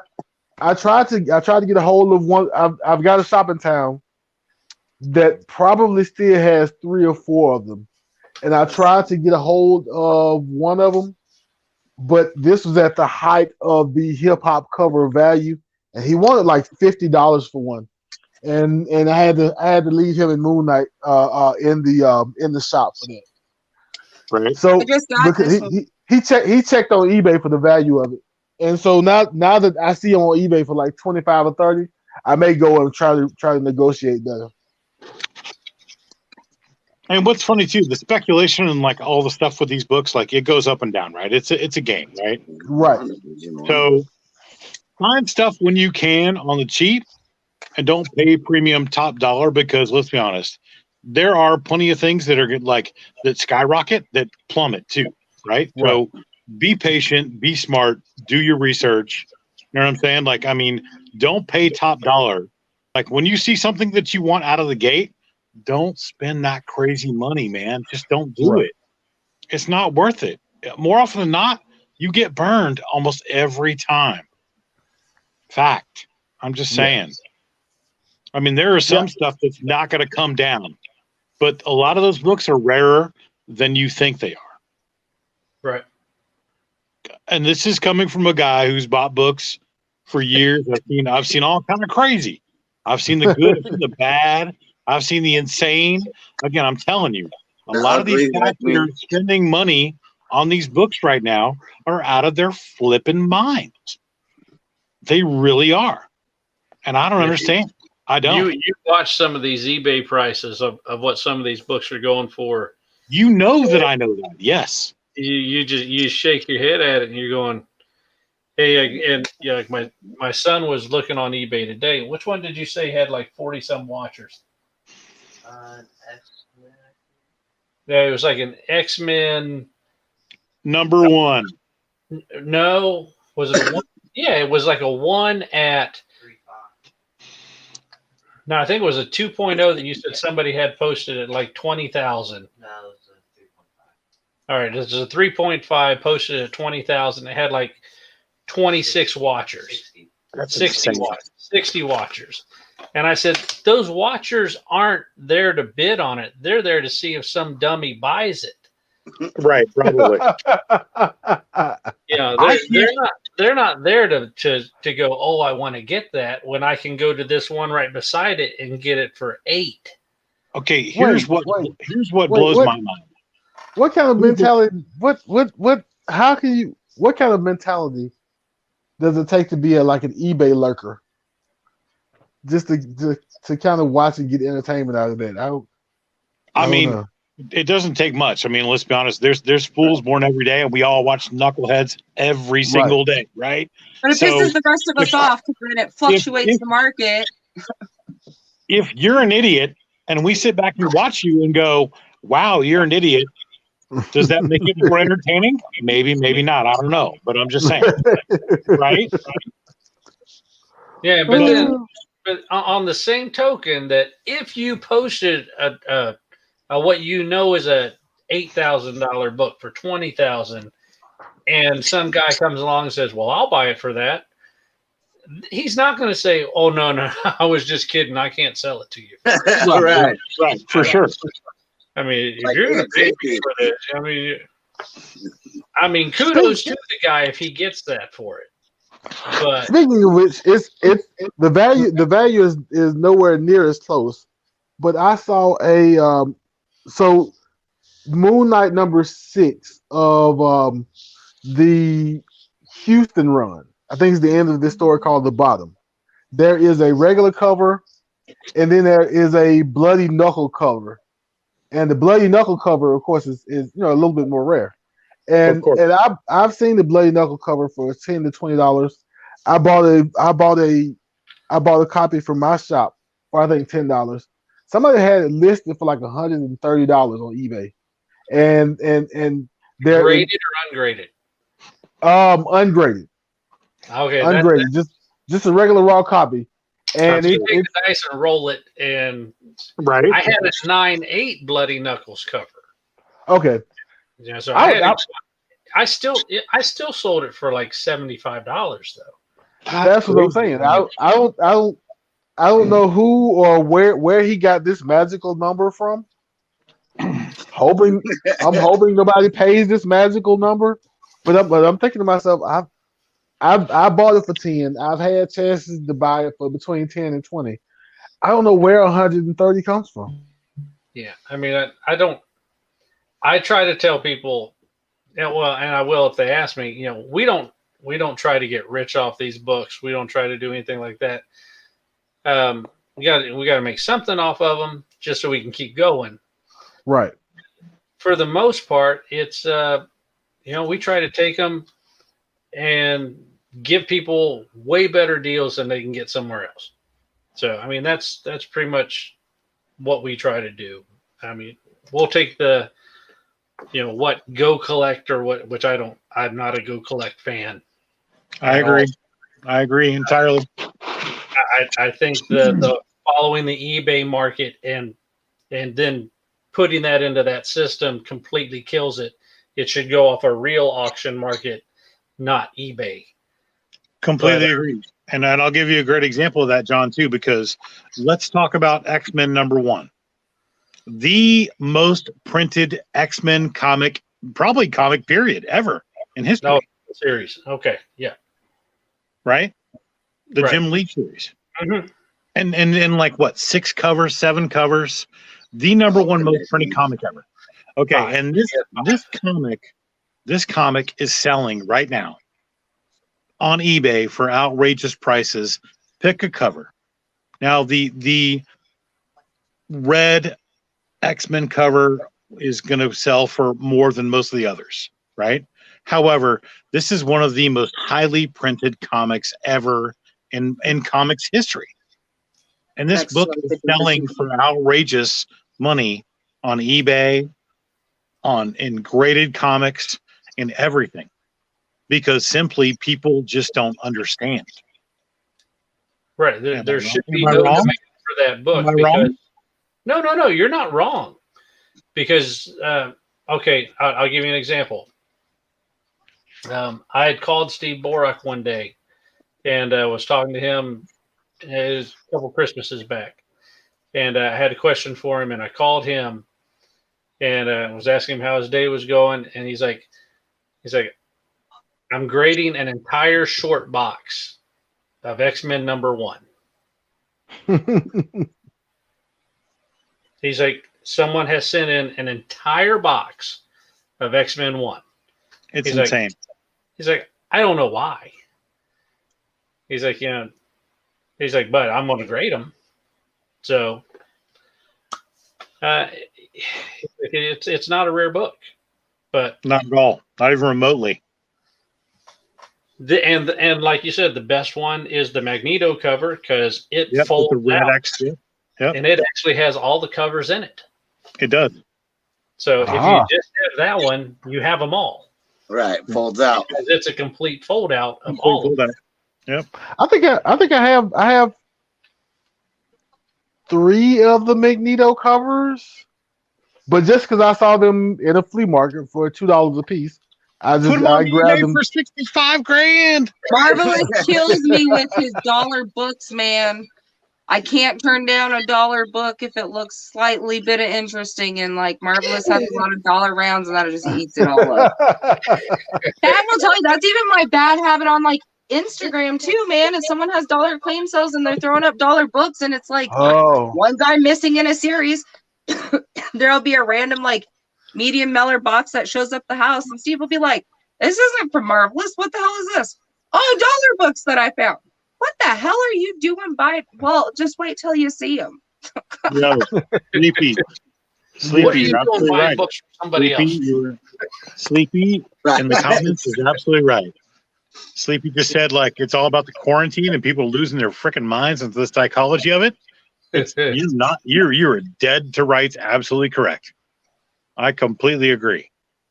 Craziest offer I've ever gotten though, Marvelous, is this comic right here. Okay. Remember I posted it on Instagram. Yeah. I have a guy in Canada that I found a like She-Hulk Sports Illustrated one. You know what I'm talking about? Which cover I'm talking about? Yeah. Okay. So I found one of those in something, and he's all, I will trade you that, the 361 that I have, newsstand, and like he listed off like 10 books for that one book if you will send it to me. And I was like, there is no way I could ever let you make that trade. And he's all, I am dead serious. I was like, no, like my own personal morals and stuff would never, ever, ever let you jump on that trade, especially with the amount that it costs to ship from Canada. Right. Well, where were you in junior high when I traded my Shaq rookie card for a Chris Webber rookie card? I'm just saying. For real. I would have walked away with a lot more. That's for sure. Had I been there.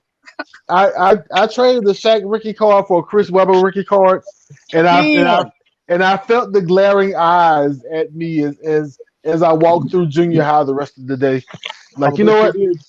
I'm not trading with anybody else.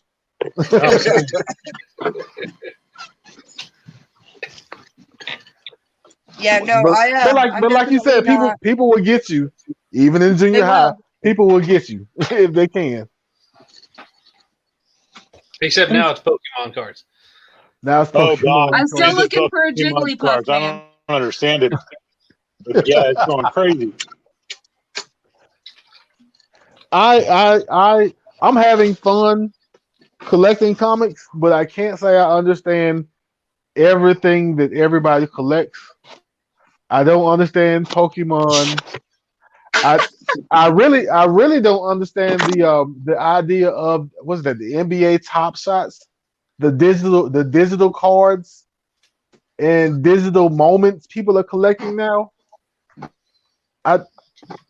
Who wants a card you have to look on your phone to get? Like, you don't get to hold it physically. Mm-hmm. You just get this I guess JPEG file or something. It was the same thing. Like if you subscribe to Marvel and you can get the digital downloads of the comic, it's like, and that's all I get is I get to read it on my computer screen. Right. That sucks. Why would I want that? I mean, if I'm going to pay for the book, I actually want the book. I don't want to just. I mean, and then if you get the comic that has the digital code and you actually use it, well, now you devalued your book. Right. They give you like the main attraction I would have to that is that I can read my book without opening my book, so I don't have to touch it. But if you're making That's me why go, they make trades. that's very true.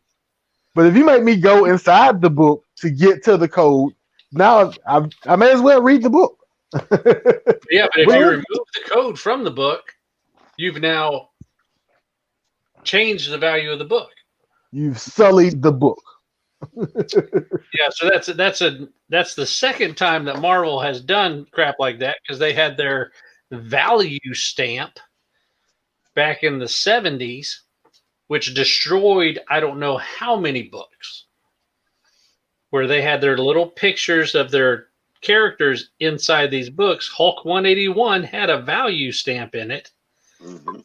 And you've got to watch those older books. If you pick one up, flip back to those back pages and see if that stamp is still there, if it has a nice scissor mark and cut out, because they actually had binders that were for these value stamps so that kids could cut them out and fill them in. Uh-huh. It's like, what were you thinking? But I wouldn't think, just in my mind, that if there's something common happening to books at a certain time period, I wouldn't think that common thing would devalue the books. I mean, I know it does, but it's kind of counterintuitive to me. Like if I don't know, if Hulk 181 is worth this much with the value stamp, but you know that complete. Yeah, but that doesn't make sense to me. I mean, I guess it's kind of the collector's thing. But if they make something in the book that is supposed to be cut out, then why is it incomplete because it got cut out? Because you did it. but that page was created to be cut out. I mean, like, you look at the back cover of almost all of them where they have this little cutout so you can mail it away to Right. Get enrolled. Get my X-ray glasses. To sell all the X-ray glasses, and In fact, I went to an estate sale and I bought a big stack of Captain Marvel comics and a stack of Eternals comics. And I was excited because, again, kind of newbie. I was excited. I found something. In fact, the Eternals movie had just got announced. So I found these Eternals books, and I'm like, I finally found something that's getting announced. I have some value here. But I did not notice that somebody cut the UPC code out of Eternals #2 and out of all of the Captain Marvel comics. The UPC is gone, the barcode, and I figured it's kind of like back when you used to have the glass Coke bottles, and you can take either those or take the caps back and get like a 5-cent refund or something like that. I figured that was a program like that for the comics. Okay, guy. Okay, Titus, I'll get a hold of you after the show, bud. Keep going. Now, I'm gonna be honest with you. I've actually found comics and bought comics in different auctions, and when I get them, I'm like, oh, these look great in Mylar, and then when they show up, they're like written on, and there's all kinds of other different stuff like going on. Like, I'm like, because Mylar presents beautifully, right? Like, so it's also more about, you got to be careful, man. Like, it's just got to pay attention, and sometimes you don't, and sometimes you get hosed. It is what it is, right? So here's a newbie question. Outside of because I don't have any Mylars myself. Outside of just the look of the book, what's the draw towards Mylars? Well, they make everything look, I mean, absolutely brilliant. I mean, they really truly do. Like, you can have a super flawed book and you put it in Mylar, and if you show it just right on camera, it's going to present like it's, It looks like it's brand 9.2. spanking new. Like a 9.2 or 9.3. Like, it could be amazing, but Mylar glasses. But so we gotta share them, G-Man. We gotta share them. That's all right. I'm just saying, like, it's fact. Like, you can get definitely hosed by Mylar. I'll tell you that. Is there any and that comment there is actually what I was wondering. Is there any preservation advantage to Mylars versus regular bags? Yes, they do actually hold up better for longer periods of time. Yes. They're a stronger plastic. So your regular comic bags are 1 mil, and then your Mylars are either going to be a 2 mil or a 4 mil. So they're stronger. They're stiffer plastic. So your Mylars, I think, are actually 4 mil, and then my lights are are 2 mils exactly. Yeah. And they do make books look amazing on camera. I promise you that. They really, really do. You can show them up front and personal, and then you're like, wow, that looks great. Then you get it and go, pull it out of that Mylar, and you're like, you get it and wait, what? that's How many the books are on dullest this black book? I've ever What seen. the hell? So that's where the term Mylar magic comes from. That's the term Mylar magic. Facts. Okay. No joke. Gotcha. What the deuce? Just saying. True. Yeah, I think the Mylar glasses is a great idea. Right. For sure. For sure. Absolutely. Hey, go out on a blind date. Here, put these on. Agu. Yeah. Oh, show. G-Spot, what up? Mr. Galvin. But yeah, as a newbie, there is a lot out I there. was hoping G had changed his show since it was a time change tonight. I was thinking, yeah, he changed it up because of that, and all of you out there, there is a time change. It's really 12:43, and I really got to get up at like 5 or 6, so I'm really going to bed. Not 12:43 yet. Oh, You got a couple hours till it's 12:43. Yeah. That 1 hour shift is coming up quick though. Yes, it will. Hours in the rearview mirror are closer than they appear. Indeed. Yeah, 5 a.m. is closer than it appears. Do you work tomorrow? I got church first thing in the morning, and we've actually got to be there at like 6. Got to get up at 6:30, be there by 7:30. Holy cow, that is super early. Well, thank you, Marvelous. You are always brilliant. Yes, Thank you good for night. having me on the show. Mad love. Thank you. And we'll see you next week. Flash, stop by and see us. Yes, I will. you gotta get Much up. love to you and the fam, always. You gotta Yeah. come into our auctions, Flash. He'll make you a little intro thing, That's what I was going to say. Hit me up on Instagram this week. I'm Marvelous Comics 73, Okay. and hit me up on there, and I'll make you something out of Moon Knight. Oh, That's a great year, by the way, Marvelous. Great year. Oh yeah, it's a wonderful year. Indeed.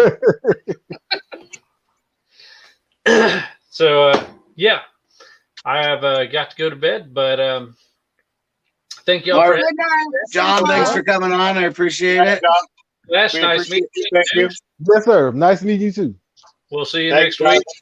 Cheers. What a great guy John is. I think I I shop concur. more with Marvelous than I do my LCS these days. I won't even lie to you. She does. Marvelous is amazing. I agree. He's a great dude, for sure. And the videos that he makes are actually impeccable. They really are truly amazing. Like, I was shocked. Do you like yours? I loved both of them. I sent me one the other day. So this is the one for Deuce. I was like, oh, I love it. It's gonna be Yeah. perfect. And again, I got to see both of them tonight because I won 3 wars. So it was it was very, very entertaining. I was very, very pleased. Were there lots of wars? There were literally 6. probably 6, 8. There were 8 because I won 3, somebody else won 3, and Tori, you won 2. G-Man won 2. Literally 8. Only 8. I think that was I it. guess Flash by Night must Flash, have where'd died. you go, bro? Did he not want to hang out with us anymore? I think he probably died real quick. That's all right. He'll probably come back. All right. He's got to live with it. Oh, But yeah, like I think you and G-Man tied for first, wasn't it? Yes. Yep. We both won 3 wars, and then Tori won 2. Right. I won 1. I had to come in for a sticker one way or another. And Captain, I wasn't going to battle you. You won. There was stuff that I wanted that you got, and I was like, nah, I'm not going to battle Captain. I'm not going to do it. I know, I was the I same was way like, with you. I was like, retract Yeah. it. Yep, I saw that a couple times. You were like, nah. I'm like, nope. And I was like, a couple times you did it, and I was like, nah, nope. I'm cool. Let him take it. I'm good with that. I have to do that to G-Man sometimes, or I have to text him and be like, I'm trying to buy this book for you, bro. Can you please just back off? But I also that Deathlock lot that I went in with G-Man on, Yeah. that I was like, I wanted 1 through 4, and he was like, no, and it was like, okay, but you have the tattoo, and like, I have some old school Deathlock, and you needed it, so I was like, nah, you're good. You can take all of them. I'll bow. You're good. Again, I have some old school Deathlock, and I know he's a huge Deathlock fan like I am, but at the same time, I was like, nah, man, I'm not going to fight you. Like, it's all you. You take it. You're good. And again, I'll do that because if it's something that you're really, truly passionate about, like, and even when I am too, like, if it makes sense that, like, you need it more than I do, I'm cool with that. That's cool. Right. Phil There he on is. or Flash came back. What's up, bro? Right. Hey. Yeah. So I've noticed. So I'm doing this from my phone, and I've Right. noticed from a couple of shows that when anyone leaves, I freeze. Oh, really? Yeah. So I have to drop out and come back in if someone leaves the stream. Well, I'm glad you came back. I don't know why that is. It's a weird thing. I wouldn't think anyone else leaving would squeeze me out, but for some reason I freeze if someone leaves. That is strange. I Yeah. agree. Well, if you use your phone and somebody tries to call you, you need a little headset to plug in real quick and then pull it right back out. Then you'll get sound again. If not, you'll be like me sometimes, like, what? Hang up on the call, and then I have to plug in a little earpiece real quick and unplug it. Right. Right. Yo, so Flash, You you're not missed very. this much Elvira goodness on Marvelous's auctions with the Deuce. Actually, Okay. he got Elvira tonight. I know he got that one. Right. That one was probably one that was supposed to go in this run. When he was doing them, I was trying to get all the letters, and they would war on me on like one random number every time. It really pissed me off. But I got number 1 for $1. Okay, Ah. now that's cool. I definitely need that. See, I've You got all think the you got one? Dynamite Elvira stuff. I've got all the Dynamite Elvira stuff. I've got the Shape of Elvira and the 1 through 12 or 13. That is all the Dynamite stuff that came out last like 2-3 years. Mhm. And I've got a couple other pieces in there. But you There- don't have these ones? I don't think I have those. No. Okay. So there's a book called The Shape of Elvira. Yes, there is a book called The Shape of Elvira. It's a Lord. miniseries. It's a 6-issue miniseries from Dynamite Comics. And I have probably 5 or 6 different versions. I mean, I've got all 6 issues, but I've got probably 10 issues, 8 to 10 issues of them because there's variants, right? Yeah. These are by Eclipse Comics. No, I This don't have one's any of the Eclipse stuff. No, that's crazy. That's way old school for me. I mean, not for me, but I'm saying way old school Elvira that I don't have. So, like, I got 1 and 2, and then somebody must award on me for 3, 4, 5, and 6, because then I got 7 and 8. Like, he was putting them up in runs in different rounds, and they were just still in stupid numbers from me, and it was driving me nuts. So I took as many as I could, I guess. Makes sense.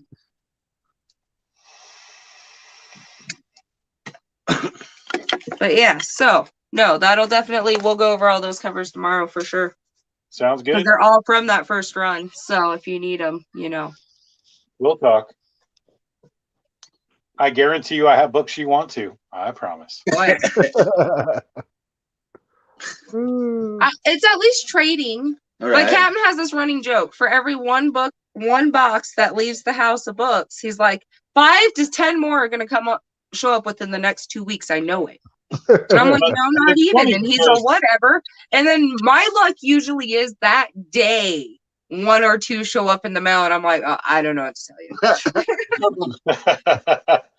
But what's funny is when you do trades and deals with people, like, it always comes back, right? Like, even Right. if you do somebody a solid, right? Like, and you're like, okay, I should not have probably done this trade.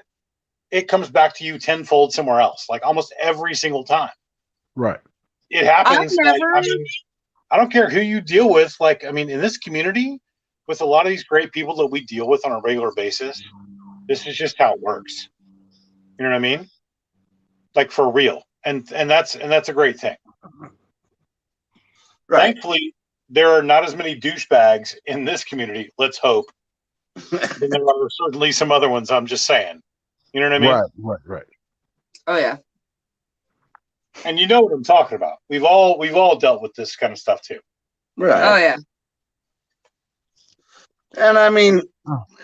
there are kind of shady people in our community, but not for the most part. You know what I mean? You Right. can just be on the level with them.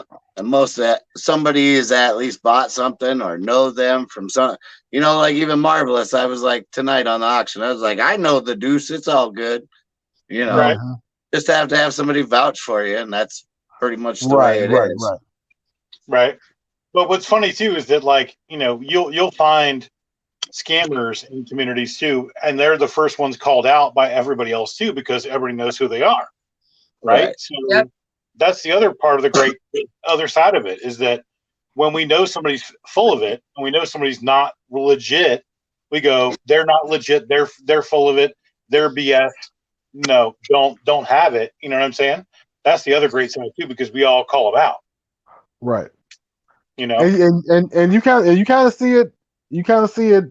I noticed in the auctions that everybody kind of has to basically get vouched for before they get to move forward in the auctions. Oh, for sure. Absolutely. Everybody's like, does somebody know this guy? Right. Before we move forward, because if not, we're gonna need you to go ahead and fork over your money before. Yeah. You know, in the next 5 or 10 minutes. That makes Yeah. perfect sense, because a lot of these guys get hosed, and there have been too many times where they try to sell off stuff and the claims Mhm. get crazy, and then somebody flakes and they're full of it. Yeah, Because they're not legit. They're not legit. So, I mean, it makes one of my perfect friends sense. in the community, Comics for Cheap, when he gets burned, because there will be random trolls that go in there, he builds a "don't be a piece of shit" box, and he'll take whatever that person's claimed and do it as a mystery box to somebody in the community and sells it at whatever like value it should be at, and he blasts them. But because there are trolls out there that will go to the auctions and raise up For sure. crazy amounts and just dip. So like, this person is waiting on $500 that ain't coming, that other people could have bought those books. Oh, Yes. for sure. Absolutely. That's a fact. It happens all the time. Now, what's funny is that, like, a lot of the auctions I go to, and I know some people in the community. I'm not Captain, you know, that guy by any means, but at the same time, I've got some connections and stuff, and I know some people. Right. So when I show up in certain auctions, like, there's no beef, there's no issue, because even if I don't pay up front and right away, they're like, oh, it's Deuce, he's cool, and I already know he's going to pay. It's all good. You know what I'm Right. saying? Because you build a reputation. Right. And once you build that reputation with people, then it's not a thing. But at the same time, when you start burning people and you start to be a jackass, then, you know, it is what it is. And people start to go, okay, no, not having it. It's not cool. We know this guy. We've Right, seen him correct. before. And Yeah. you've seen again. It's two different sides of the street, right? It's like this guy, he's cool, and this guy, he's not, right? So like, Right. just like everything else, right? So Flash, do you have easy? do you have like a comic buddy or somebody you talk to almost on a daily basis about comic books?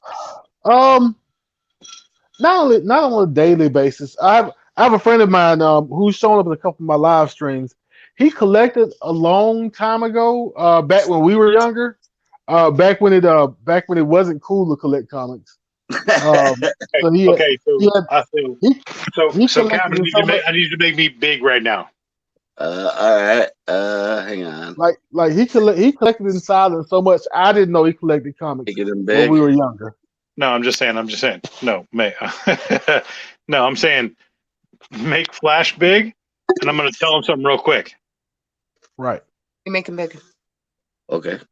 Make Flash big. Oh, make Flash big? Yeah, because you can't see me. I mean, get him back in, bro. Get him back in. There you go. That's how we do. Like, you get him back in. Right.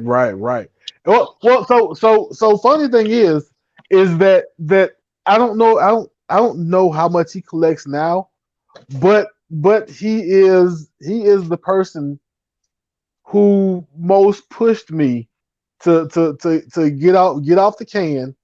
You got books. You said you want to get on YouTube, get off the can, and go do it. And so the little logo I have now is a logo that he went and found somebody to put together. It wasn't. I think the person charged me like $20 to make it. So it wasn't anything extravagant.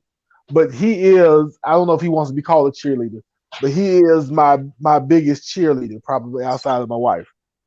So he's into it. I just don't know how much he actually physically collects. But he's into the hobby itself, I guess. Well, see, that's the main thing is that, like, you find good people that you Right. connect with, right? And Right. they have the same likes and connections. Like, that's what we do, right? Yes. That's why collectors get together. That's why we share what we share, right? And when you have that kind of connection, like, that makes all the difference in the world. Yes. Right. Yeah, because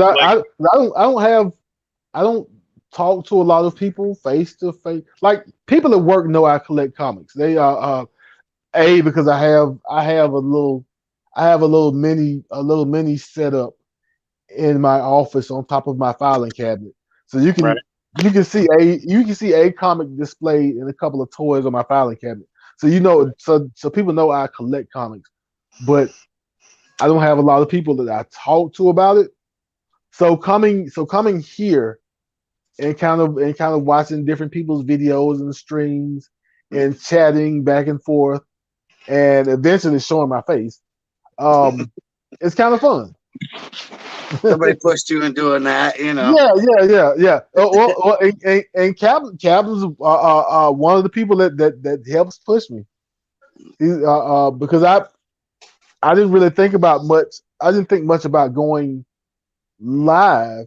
I was just gonna put out, edited, recorded and edited content. But he's like, but Captain's like, no, you need to show your face and go live so people can hang out. They can get to know you, and kind of do that aspect of the community building, I guess you can say. Okay, now, Flash, I'm gonna tell you this. Like, this is the first time I've ever been live. Right? This is your first time? This is the first time ever. Oh. And I'm not showing my face, but I will happily talk about whatever you want to talk about. I've got a face for radio, bro. I mean, all day.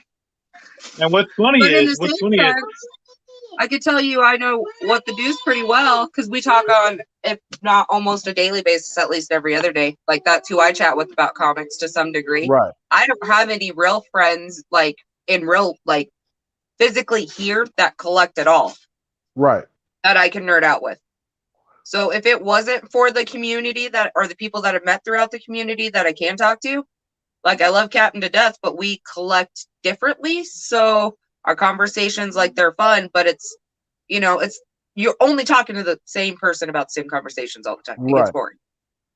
So And definitely, if I didn't have this community, I'd probably go crazy.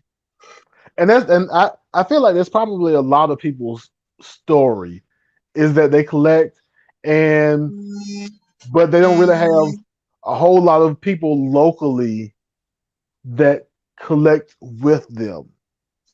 And so this is kind of a place to come and hang out with like-minded people and Absolutely. kind of let your your hair down and let your wings flap.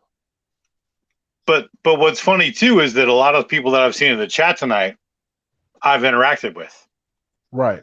Either on Instagram, auctions, whatever. Like, again, these are all people that I know to some degree in chat, but it's still kind of funny because, again, I'm not a faith guy. Like, this is not, I'm not going to make videos. This is not what I'm going to do. I'll talk comics. We'll talk stuff. We'll talk shop all day, all night, forever. You know what I'm saying? Like, but what's interesting to me is that this community is still so supportive that we hook each other up and do all the great things that we do for each other, regardless, period. Right. You know what I mean? And you being so close to me, I might have to make a trip. You know what I'm saying? Like, you're not far off from me at all. No. Oh, you're running scumbag. And you could even come over here and I can show even more crazy stuff because I'm in the ATL and there's lots of crazy stuff here. Lots of crazy stuff in the ATL. You know, I will definitely be hitting you up and being like, yo, what's going on? What's happening? What you doing? Okay. Yeah, that's a nice thing that you can always find somebody that you can connect to, at least a state away or something. And again, you're not far at all, man. You're not far at all. Yes, that's a pretty much a hop, skip, and a jump. Yeah, for real. Yeah. We're in the middle of everything. You gotta drive an hour just to get to a LCS. I've heard that story too, and I think that would once I get into the hobby, not being able to just go to the store in 10 to 15 minutes would probably drive me crazy also. I buy a lot online, hence I'm in Marvelous's auction every Saturday. I mean, we all buy stuff online because why not? A lot of times it's actually cheaper. It kind of depends. Like, if your LCS is like driving prices crazy, and some of them are, unfortunately, but a lot of them are still legit and selling for cover price, which is great, unless they're like a crazy store variant or something like that, which, you know, it is what it is. But so my LCS is really awesome, honestly. Like, they've done quite a bit. There's a few things where we've just had a couple of issues or disagreements, but for the most part, they're amazing. Like, when Batman Who Laughs came out, G-Spot, there was a Mike Mayhew cover that you had to pre-order because you could only buy it signed and graded, already slabbed. Okay. You had to pre-order it, and it was a Batman 251 cover swipe, so homage, and it had Harley Quinn on the card instead of Batman, and Joker like the Batman Who Laughs holding her. Right. Well, to pre-order that bitch was $250. Damn. Me and Captain have 5 kids in the home. $250 to pre-order something isn't always easily accessible. No, so definitely I worked overtime for like 3 weeks, come home all excited because I'd worked enough overtime going to buy this. Captain looked at me dead in the face and was like, nope. They sold out today. Damn. Yeah, like I turned my back. Like, first time I ever cried over a comic book. Then I was like, you know, I am like, this is absolutely ridiculous. Like, I cried. Wait, it's something you pre-ordered it? No, I didn't get to pre-order it because I had worked 3 weeks worth of overtime to get to pre-order this fucking book for them to sell out before I could get to pre-order it. Wow. So I'm like super major depressed. Well, like 2 weeks later, Captain's on eBay and he finds one of them on sale for $25 more than what it was pre-ordering for. Well, at that time, I think I ended up like I needed winter tires or something. So all my overtime just went to winter tires instead. I was like, well, whatever, we'll just get new tires for the van. Right. He called my LCS and they bought the book for me and saved it until I had the money to buy it from them flat out. So I own one now, That's but it's because my crazy. LCS made sure it happened. That's Wow. super cool. See, those I are the also put stories. the Moon Werewolf by Night 32 in for collateral. So I mean, But still, those are the stories like where you have like local people that take care of you, and like when your LCS really hooks you up, like that's super unusual and super cool, and that's amazing. Truly, Yeah, I mean, you've Nathan's got one of my favorite amazing people. people. There for the Amazing longest people. time, he knew that I had to work, like, because I commuted to where the LCS was for work there for a while. Right. So he would meet me Wednesday mornings when he would pick up his shipment for all of his books. And he'd meet me an hour to an hour and a half before his store even opened. And I'd help him open up his books and go through them all so I could get out my pool list and whatever else it was that I needed before I went to work so I could still make it to work on time. Wow, see, that's super cool. Like, I mean, you need like when you have local businesses that take care of you like this. I mean, how do you not support them? I mean, Oh yeah, I what- go there every chance I get. I Yeah, mean, I shop I a mean- lot online because I can't go there as often as I'd like. But I mean, I do get try to that. go there I at get least that. once. What But I what feel what like, I, I feel like Marvelous is the same kind of guy. Like, I feel like he's not, I feel like he's the same kind of guy, like with all the support he shows the community and what he Oh, yeah. does for all the stuff that he's done for, I mean, I can't believe some of the luck I've had. And it's not about even No that. doubt. It's not even so much about that. It's just so much about how kind he is and how courteous. Like the effort to put in the work for the videos and to be so nice and cool. I mean, what else do you want? Seriously, what else could you ask for? Right. Oh yeah, know what I Marvelous mean? is one of my favorites. right? But what I don't He's just such a kind-hearted, good, big-hearted person. Actually, I love most of the community. Flash, you got to get in on this, man. I'm telling you. There is no reason for you not to be here every single solitary Saturday afternoon at 5 Eastern. I'm just saying. There is no reason for you not to be here. Like, No it's reason. a lot of fun. Even if you don't It's buy fun. books, like the trivia, hanging out in the chat, just like it's a lot It's of a fun. lot of fun. It really is, Right, man. right. For real. It's a lot of fun. It's one of the most exciting auctions out there. Like everybody has the same thing. Well, I'm holding up this book for $5. Here goes the auction. Well, like with us, he'll go, okay, this is a $5 book. Well, Deuce might want it, so then he might war me for $6 for it. Then I war him back for $7 on. So there goes your typical, fight for the same book. Right. But then whoever wins gets a video of them winning or their victory. Then you move on to the next one and the next one. It's really fun that way. It keeps it more exciting than 20 people bidding on one book. We could, but nothing else it happening. never works out that way. But for real, like the videos are very entertaining. He actually, actually talks to you like behind the scenes to go, okay, what do you think about this video? Does this work? Does that work? Does this make sense? Like, but again, it's super fun. It's super creative, and it's really, really cool. And Z Collects don't show up. Okay, don't show up, Z. I'm just saying. Z I love Collects you, has Z. already been in there a few times. Right. Z, I love you, but don't show up. Oh my God, Z. Z Okay, does a love really you, Z. cool game show type auction as well. It's called Play in the Box. I know Z well. I know Z well. I'm just giving Z shit. I am I'm on just that saying. one a lot. Flash by Night. If you want to play that one's a good time too, because they make I've- it like a game I've- show style instead of I've like an seen actual that one. auction. I've seen that one, and I had to figure out what was going on. I turned it on once, and there was duck racing going Yep. on, and I had no idea what the ducks were racing for. A giveaway. I w- The one Their that own won. livers. They were racing for their own livers. I'm just kidding. so I had a duck in the race, but I didn't know what my duck was racing for. I kind of just showed up to hit the like button and see if something interesting was going on. The next thing you know, I had a duck in the water. I'm like, what is with the duck? Did you And read it's not- Z's comeback? I'm rubbering your whatever you said sticks to you, bro. You know I'll play with you, Z. I'm just joking, man. Oh man. I Yeah, don't have no, any Star Wars so books. when Okay, he does Z. the Okay, duck, Z. it's a Okay, Z, giveaway I in do the have Star beginning. Wars books. I'm not selling them. But the play in the box, when you actually go to do it, you're all put on a wheel. And then like the first one off the wheel, you go to a secondary wheel, so you still get a chance to win a book. It's not the first book that you put in for like you would an auction, but you still win like something off that wheel. And like it has extra games you can buy in to continue. Kind of same. It's like Price is Right meets Wheel of Fortune, I guess, type. But auction style in comics. It's a lot of fun.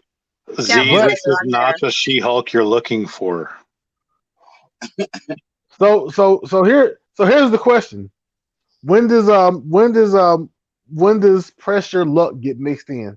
So I can see somebody get a whammy.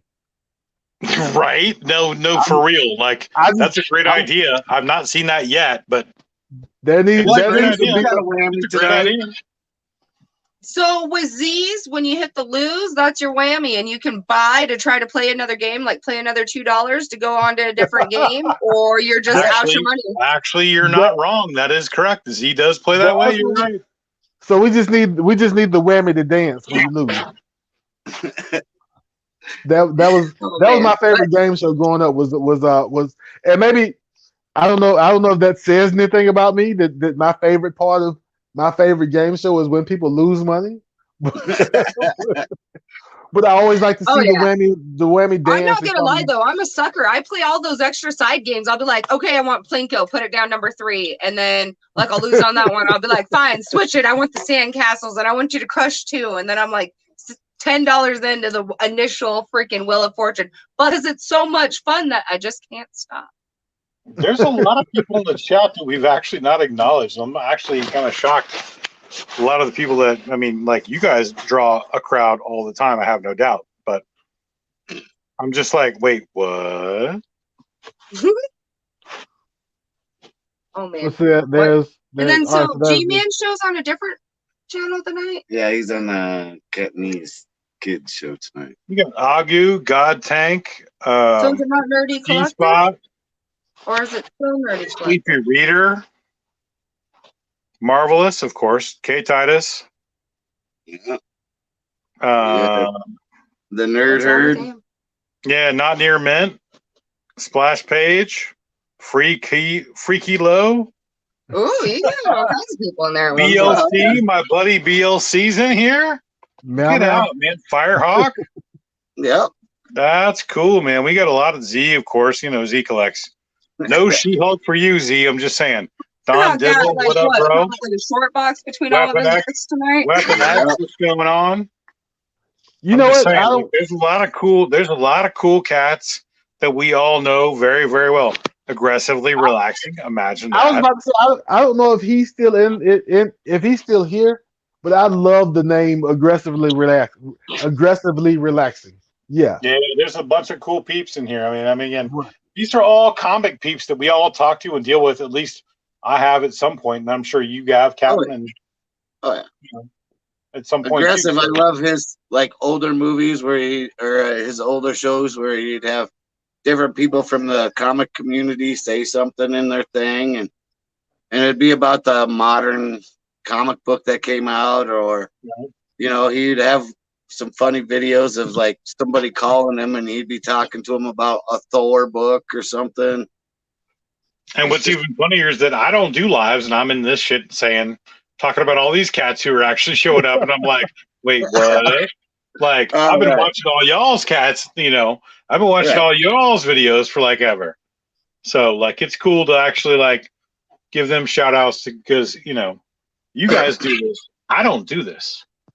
That's cool. That's really cool. That's kind of the other thing is I don't know if anybody feels like, because when I watch people's YouTube content and then I actually interact with them, it's kind of like, in my mind, meeting like a mini celebrity.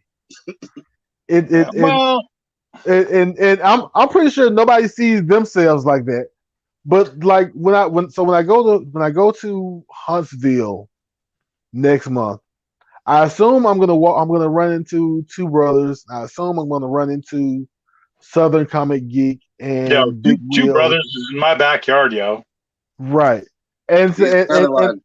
and when I run into them, I'm gonna be like, wow, it's them.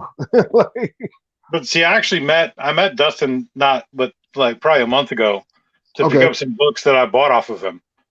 And I was like, cool, nice to meet you. Shook his hand, like, whatever, got the books. That was Yeah. it. Like, I mean, but see, with me, like, if I appreciate what you do, that's cool. You know what I'm saying? And those guys are cool, and I appreciate what they do for sure. But like, Right. just like, I don't know, Hollywood is like a different thing too. You know what I mean? So if I met somebody out there like that too, like, I'm still not going to be that guy. But that's just me. Right. You know what I mean? Well, like, I can't. I know who you are, and we talk, and that's cool, and it's all good. But at the same time, like, dude, Flash, you're on YouTube. You know what I'm saying?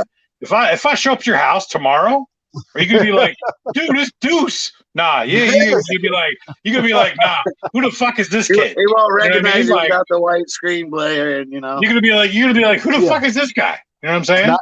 Now, Like- if you show up with the white screen, the black screen with the white face on, I'm like whoa, like what's the orb guy's name that was in Original Sin? Is it the orb, the guy with the eyeball for a head? Oh shit, I don't even know what. I'm like, wait, back up, wait, what? Original Sin, where the Watcher gets killed. There's some character in that story who has an eyeball for a head. Oh, I believe you, but again, I'm just saying. Yeah. But if I showed up at your doorstep tomorrow and you knew what I looked like, would you be like, yo? You'd be like, nah. I would truthfully fanboy for like at least a few seconds. No, but And then like, I mean, come on. Like, I'm And then nobody. afterwards, I'll settle down. But I'm not a name. I'm not a YouTuber. I put shit up on Instagram, but I'm not a YouTuber. I'm not somebody, you know what I mean? Like, I'm not like that. That's not how I roll. You know what I mean? But yes, you are in a lot of chats. Oh, I'm in a lot of chats and a lot of auctions. I do a lot of stuff like that. But at the same time, like, I'm not that personality. Like, I'm not that public personality. Right. You know what I mean? Like, there's a lot of YouTuber guys, like, you guys do stuff. You auction, like, you know what I'm saying? Like, that's just not my style. And that's just me. You know what I mean? Like, I try not to have it be my style. I like the game shows. I like Cover Slingers. I like Kamagoris. I like The Hunt. You know, I like shows that have actually a theme with the comic books. I that's what I really like to do. I completely agree, but at the same time, like, I'm not a face man. You know what I mean? Like, it's just not my thing. So this is Cap all bare, no hat, no eye patch. You know, I come on here, welcome you guys. You know, as newbies. No seashells. No seashells. They are around here somewhere. Now that's something that I really do admire about you is that you make no bones about the fun you're having when you get on here.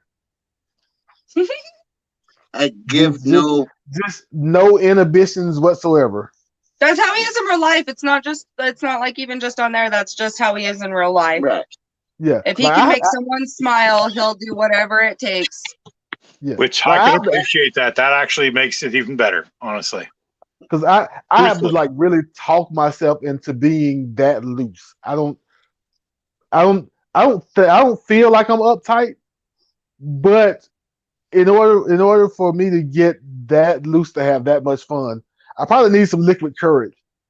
There's a little around the house. Now, see, I think the difference with me is I can run my mouth all damn day. Just ask Tori, she'll tell you. I can run my mouth and I can talk all damn day with accents, all kinds of crazy. I mean, Cap knows too. It's true. I'm just saying, like, I'm all kind of crazy all damn day. But when it comes to the face show, I'm just like, meh. I'm shy. I'm really not shy at all. But what's funny is that I'd rather wear a mask or some other crazy and do my crazy because there's no secret that I'm crazy. I'm just saying, right? Like, you already know. Flash doesn't know, but you and Tori certainly know. So. It's always fun. Right. Crazy is in the eye of the beholder. All right. You have no idea what I can do, mate. It's crazy. He has no issue letting his freak flag fly high. Right. Uh-huh. But, you know, that's the same thing as, you know, I was kind of the same way when I first met or was on a chat with Bueller through G-Man show. You know, I was like, oh, Bueller, I've been watching him for a year, blah, blah, blah, blah. You know, and I'm on a show with Bueller. I'm like, I was kind of starstruck. Thoro the same way. I've talked to Thoro a couple times. You know, Rod the Rican, I talked to him, and he's like, hey, man, I'm thinking about doing a drawing show. And I'm like, yeah, let's do it. Let's get on there. Let's start drawing comic books and stuff like that. It's just snowballs from there where you go to this person and you go to that person and you meet all these different YouTube people that you follow. I mean, you kind of get starstruck at first, but then you realize they're just like you and me. You know, there's nothing special about them. They're just collectors, just like you and I am. And Rod made that real easy the first couple of times I talked to him, because you get to peel. Rod, I think, lets you peel back the layers, and really find out he's a regular person. Right. Yeah. We're all regular people, man. Right. Right. But like I said, like you brought up Bueller. If I were to meet Bueller at a con, it would take me a minute or two to ease into the fact that he's just a regular dude, and we can talk to each other. I'm like you said, I'd be kind of starstruck because Bueller, like if Bueller saw me coming and said, "Hey, there's Flash by Night," I'm like, Bueller knows me. It's that kind of thing with me. Even if I've gone to a couple of cons, with either my friend who kind of got me started with this, or my wife, and in order for me to go up and ask people who are cosplaying for pictures, they would have to push me to go, or either one of them would go and talk to one of the cosplayers and say my husband would like to have a picture, but he doesn't want to ask because I look at like the cosplayers are literally there to be seen, but I'm like, you know what, those guys are so cool. That's how Steve went to go see Clayton Crane and get his signature. I was like, I'm gonna ask him for a picture, and Steve said, no, don't. And I was like, why? What? No, like, you signed my book, I'm gonna ask him. And he's like, okay, well then we get up there, and like I hand him my books, and he's like, where do you want me to sign it? And I'm like, what? And he's like, don't you have like a special spot that you have picked for me to sign? No, man, I just want your signature. And he's like, really? Do you know what colors you want? And I was like, no. And he's all, I don't think I've ever met anybody that isn't like demanding and like this. I was like, yeah, I just want to know if I could take a picture with you, bro. And he's all, right, yeah, let me sign your guys' books and I'll come around and take a picture with you. I was like, all right. And Steve, like, the first picture, Steve was so starstruck that he's actually standing away from me and Clayton Crane because he didn't, like, was just standing there like, is this really happening right now? Which is kind of funny because like when I go to cons, like like there's no shame in my game at all, remotely. I'm like, hey, sign this, like do this, like whatever, blah blah blah. But again, when it comes to like doing live stuff, like on YouTube or StreamYard, I'm like, meh, I'm good. random as that is. But like, I don't care who I meet. Like, it's like if I met somebody that I knew, and I've met plenty of people, but I'm just like, you know, it's kind of funny because I just prefer the anonymity. I don't know why, Right. but I do. Like, strange as that is, it's just kind of how I roll. So random as that may be. Makes But it more like, fun. well, you know, not really more fun per se, but like anybody I meet, like, you know, in person, I'm like, hey, cool, what's up? What's going on? Blah, blah, blah, blah, blah. And it's cool. Like, but, you know, putting my face out on, you know, the internet is just very, very strange to me. So I'm just kind of like, nah, cool. I'm good. You know what I'm saying? Like, why that is, I can't even explain, but like to plenty of other people, like, you know, it's common. It's cool and it's easy. I think we all have that thing that is kind of that we feel is kind of weird about ourselves that you really can't put a finger on. It's just a thing you do, or it's just a way you kind of a way you behave or a way you think. Can't explain it. It's just a thing. I mean, I could talk to anybody. I mean, obviously, you know what I'm saying? Right. But at the same time, like putting my face out there, I'm just like, no, I'm good. I'll like pass. tonight, I said, come on. You don't even have to show your camera, but you can come on and live chat. And you did, Captain. You did. And I was like, yeah, cool. I'll join. And that's exactly how it happened. Proud of himself that when Right. I came in, the first thing he told me was, haha, I got Deuce on screen. I was like, oh, did you now? He said he did. And then he was like, wait, okay, I got nothing. Okay, wait. Well, sort of. You're still live. That's more steps than anybody else has gotten. Right. Baby Skip, steps. and you two both did get me live. It's a fact. No joke. Baby steps. Right. Once you get out there, you know, and you kind of just, all right, I'll be on the show, blah, blah, blah, blah. That nervousness and, you know, it just gets more natural and natural. And you're probably learning from your videos that you're doing too, Flash by Night, you know. Right. Started off, you know, you're doing more and more Wednesday polls and talking about this book and reading that book, you know. Now, what I want to do is I want to figure out me something interesting that nobody else is doing. I've got to find that niche. I'm just That's not a hard sure one. yet. Right. I barely found mine, but there's still a couple out there that are similar to what I'm doing, but it's different.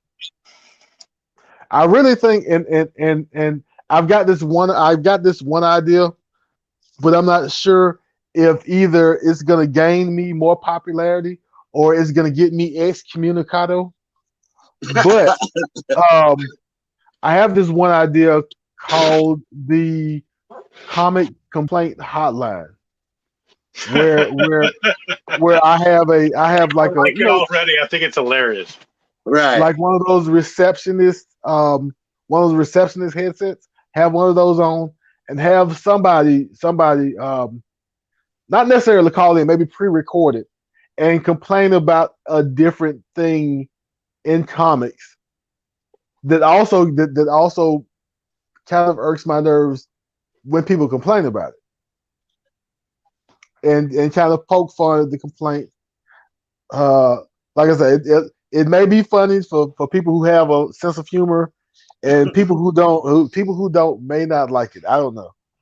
But I think it's a great idea, especially the more relatable you make it to regular people life plus comic collector life. Like you tie the two in, you're going to be a freaking YouTube superstar, bruh. Like for real. Like, I mean, for real. Like, because comic collector problems are normal people problems too, but just dialed in to the nth degree. And when you dial that in to that exceptional point, you're going to kill it, man. You're absolutely like my comics are like my laundry, man. I get some put away to have more pop up. It's never ending cycle, just like the laundry. Right. Like it's like traffic. Like, okay, I've got all these comics in my pull list. and I can't get to them because I'm in too much traffic. And then I get to my pull list and I can't buy them all because there's too much traffic. I'm just Yeah. saying. You know what I'm saying? Like, I mean, all these things can get dialed in, right? To real life problems and comic book problems. Like, this is all legit. You'll Right. kill it, bro. You'll kill it. All right, I'll workshop that idea some. It's an idea that's been going through my head a couple of days. You guys are done.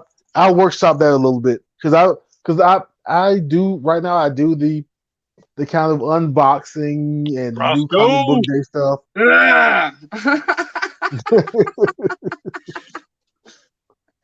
Or it's hard for that, Roscoe. You have no idea. Did you watch The Hunt yesterday? Flash? I watched a little bit of it before I went to bed. I am the heavyweight champion. Yeah. She is indeed. Wait, so how does that work? Because so there was a dude love and a brother love to start. Yeah. So what were they competing for? The TV championship title. TV so championship. Roscoe won the TV championship title, and he's the first one to ever win the title because it's a new title. Yep. Gotcha. And then the next one after that was the number one contender, meaning that they are good enough to go against anybody for any of the other titles. So when you win that, you get to pick which title you go for. So that's the one that I won on the last hunt, was the number one contender. So I was attempting to go for Biggie's title, but then Biggie lost it to Houdat. So I had to face Houdat yesterday. And then he lost his title to me. And now I am the first female champion and the heavyweight champion. She beat Houdat. Oh, sounds like they're going to be gunning for you. You better watch your back. Oh, yeah, no, actually, the guy that won the number one contenders match yesterday decided that he wants to come play with the Slamazon and go for her title. And I said, all right, that's fine.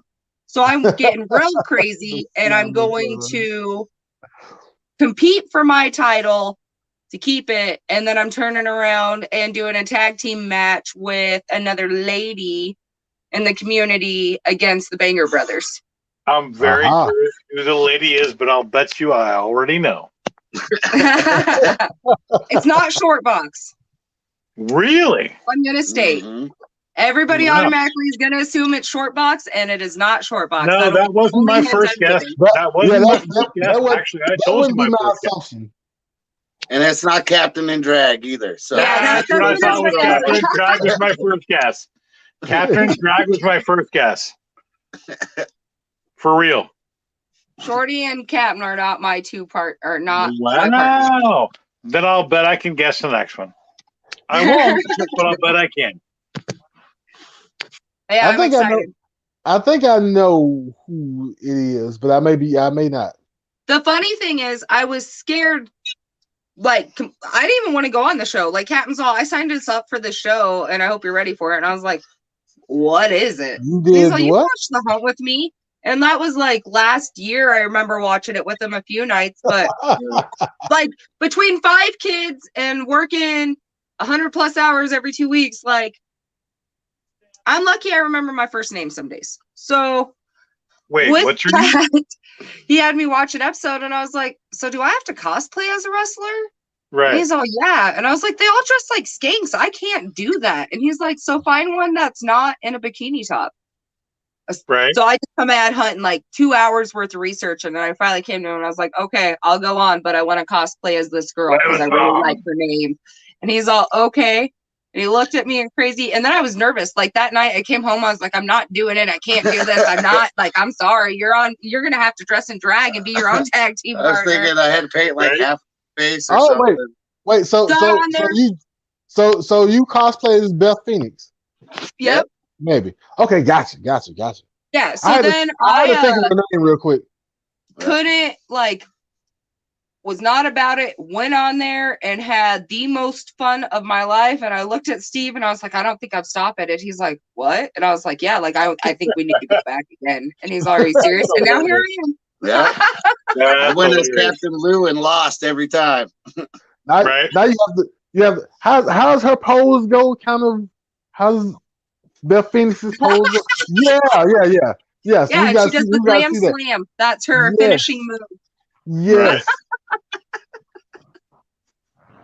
I had to buy the action figure recently. I won't even lie. I'm enjoying it so much. I bought my first action figure that of wrestler. So, And you so tried Captain, to call it a doll. And Two It is a Brothers was doll. like, it's an action I am a figure. girl. It is a doll.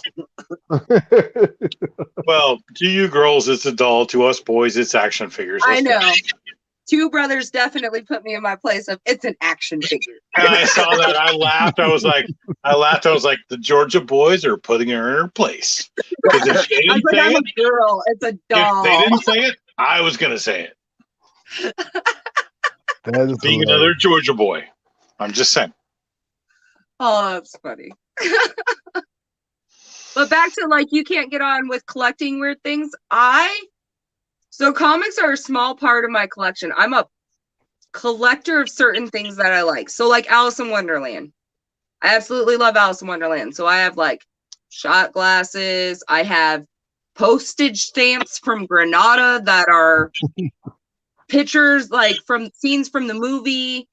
Tapestries. I collect teapots. Like I laugh at the kids because they'll be like, "Oh, I want the Alice in Wonderland stuff," and I'm like, "You say that now, but whoever takes that gets all the teapots too." So like, I hope you have a China Hut. Right. It all goes together in a collection. I like an Alice in Wonderland Hot Wheels car, different things like that. So like, Captain really laughs at me because my collecting isn't just like, oh, I need this comic. Now I need this comic and this album that goes with this comic and the pop that goes with the album and the comic. And now I have this whole shadow box creation going. And before you know, it's bad. And then I tell Tori about all the pops that are coming out for Alice in Wonderland, and Captain goes no and just laughs, right? Because he does. Mm-hmm. That pop rabbit hole is one I've been avoiding thus far. Evade it all at all costs. There's one back there of Arachnite that a friend of mine, the same friend that got me into this, he bought me the Arachnite pop from Walmart, not from Walmart, from Walgreens. Yeah. And he asked me did I have any other ones? And I told him no. I was trying not to go down that rabbit hole. Now I'm going to tell you, I'm a huge music fan, right? Huge. So I've got all kinds of hip hop, rap, rock, pops, because music is my thing, right? I've got all kinds of CDs, cassettes, vinyl. I mean, I love music, right? But I also love comics, right? So the crazy thing to me is when the pop thing comes out, I'm like, oh, hell. I've got to pick up this. I've got to pick up that. I've got to do this. I've got to pick up that. But again, I try to get more selective, because if it's not really something like, am I picking up the boy band pops? Oh, hell no. You know what I mean? Like I'm not. Oh yeah, because there's the Nick Carter pop. No, hell no. Thank you. I'm good. I have one pop and I want it off of Z's. But there's like NSYNC and like all the boy band crap and Fall Out Boy and blah blah blah. I'm like, nah, I'm good. Thank you. I won't lie. I want Negative. the TLC I'm good. pops. I'm good. Negative. I'm good. I'm cool. But again, like I said, you put out Run DMC shit, you put out Ice Cube, you put out, Aerosmith, rock and roll stuff, Iron Maiden, like I'm down. But you start putting out like the boy band, the crap, I'm just like, no, I'm good. I'm good. You got a question, Deuce. Oh, what was that? There. From Roscoe? Prince Diamond Edition? Yes, I do have the Prince Diamond Edition pop. Yes, I do. I mean, it's Prince, bro. It's Prince. Come on. That is such a huge rabbit hole. It's Prince, bro. Right. They're all rabbit holes. I don't know what you're talking about. Like, if you are a collector, it is a rabbit hole all in itself. It doesn't matter what you collect. Yes, I have the Prince Diamond. I mean, again, I have the Freddie Mercury Diamond Pop too. I mean, how cool is Freddie Mercury?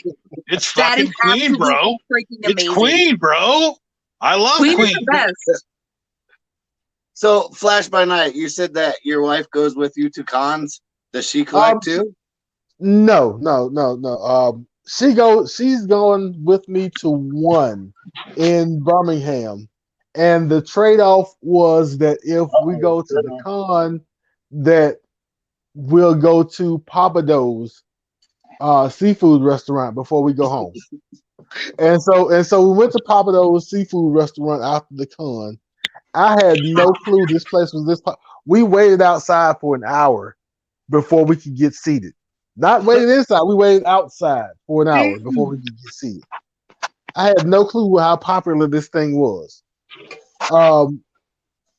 But she's supportive of my collecting, and if I ask her to go somewhere with me, then she'll go. At a certain point, she's gonna go sit down and say, "You go and do whatever you're gonna do, and I'll be here when you get back." But she does go. Is there a cover that she sees every once in a while? She goes, "Oh, that's a really nice cover," or anything like that?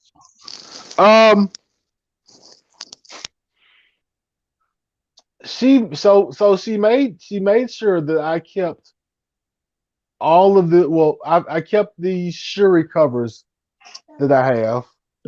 That's cool. Is there anything else she really? I don't think there's anything else she really likes yet. I'll sooner or later I'll wrangle her into something. She bought a couple of. One of the easiest ways to do it is like I pick something because my friends, all of them, like I said, none of them are really comic collectors. But I can honestly tell you, almost all of my closest friends own a freaking comic book, and it's not because they bought it themselves, but it's because I was like, oh, my best friend Krista, for example, she loves Beavis and Butthead, so I found the Beavis and Butthead comic books for her.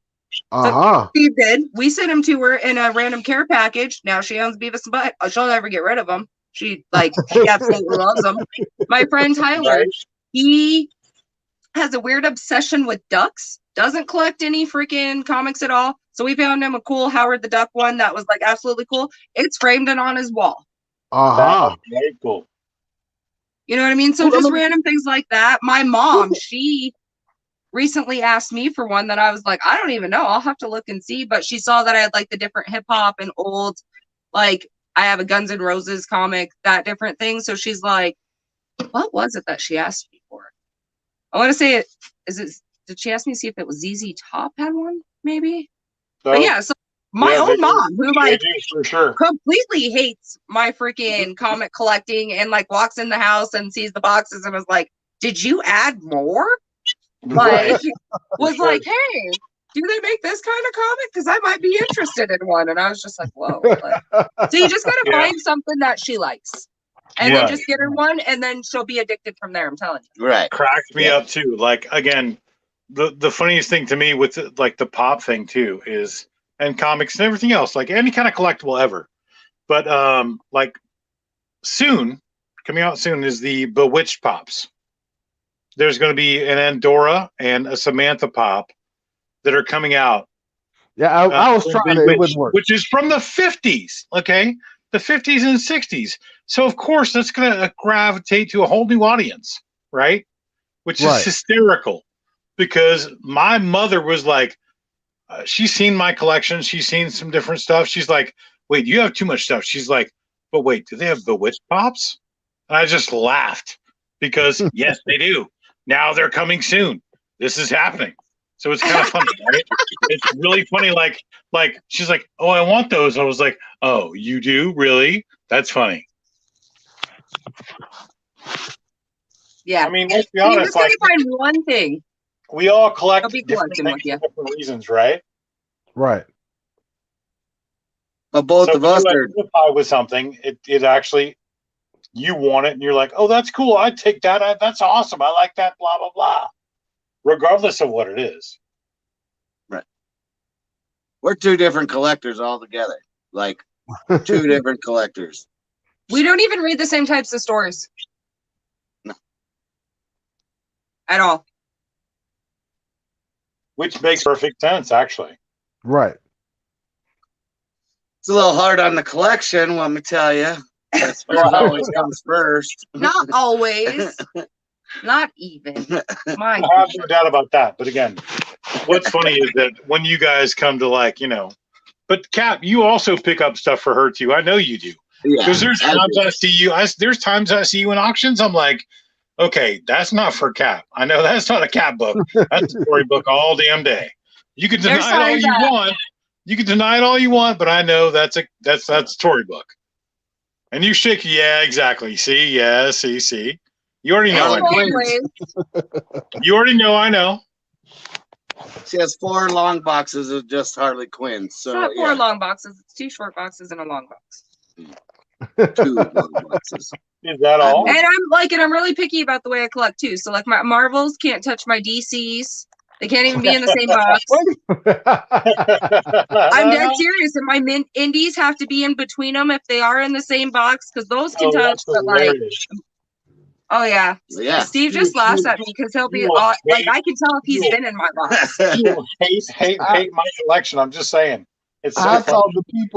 thought people whose food couldn't touch each other were peculiar. But she said, Yeah, no, like I have a You should have specific said crazy. You were going to say filing crazy. I'm system just saying. to my comics. Like they are in like which character I like the most, ordered number by volume, what number they came out, and then like I said, the Marvels can't touch the DC, the indies got to be in between, and then they have to be broke off in by different branches of indies because your booms aren't the same as your images aren't the same. Yeah, it's bad. Come on, Flash. You should have said crazy. You know you're going to say crazy. I'm just saying. Yeah, even I'm just put saying. my Marvel comics in a DC short box. If I have a short box that is DC printed on it, I won't put a Marvel book in it. Andy's goes in several box too. That is See, funny. Roscoe understands. See, I'm like, okay, because, again, just wait. Just wait. Oh, I got I room. think- Okay, I'll put these in there and put this in I'm I there. like, think I'm the just only saying, like, I'm like, wait, that's a short box. There's room for 40 more comics in it. Okay, cool. What's in it now? Fuck, I don't know. I that think is because totally Captain right there. That is how he does it. That's me too. Like, I'm like, oh my god, I've got how many fucking comics? Oh my god, I just got this many more. Okay, there's a short box. There's room in it. Cool. Fuck it. Yay, G-Man. I'm so happy. See, I feel less alone with all this because I definitely like. And okay, so back to like the whole book reading thing. I have certain ones that, like my Department of Truth, I can honestly say those are the only ones that I haven't read with gloves. But Captain will tell you, if I have to bust open one of my comics to read them, I am gloved up.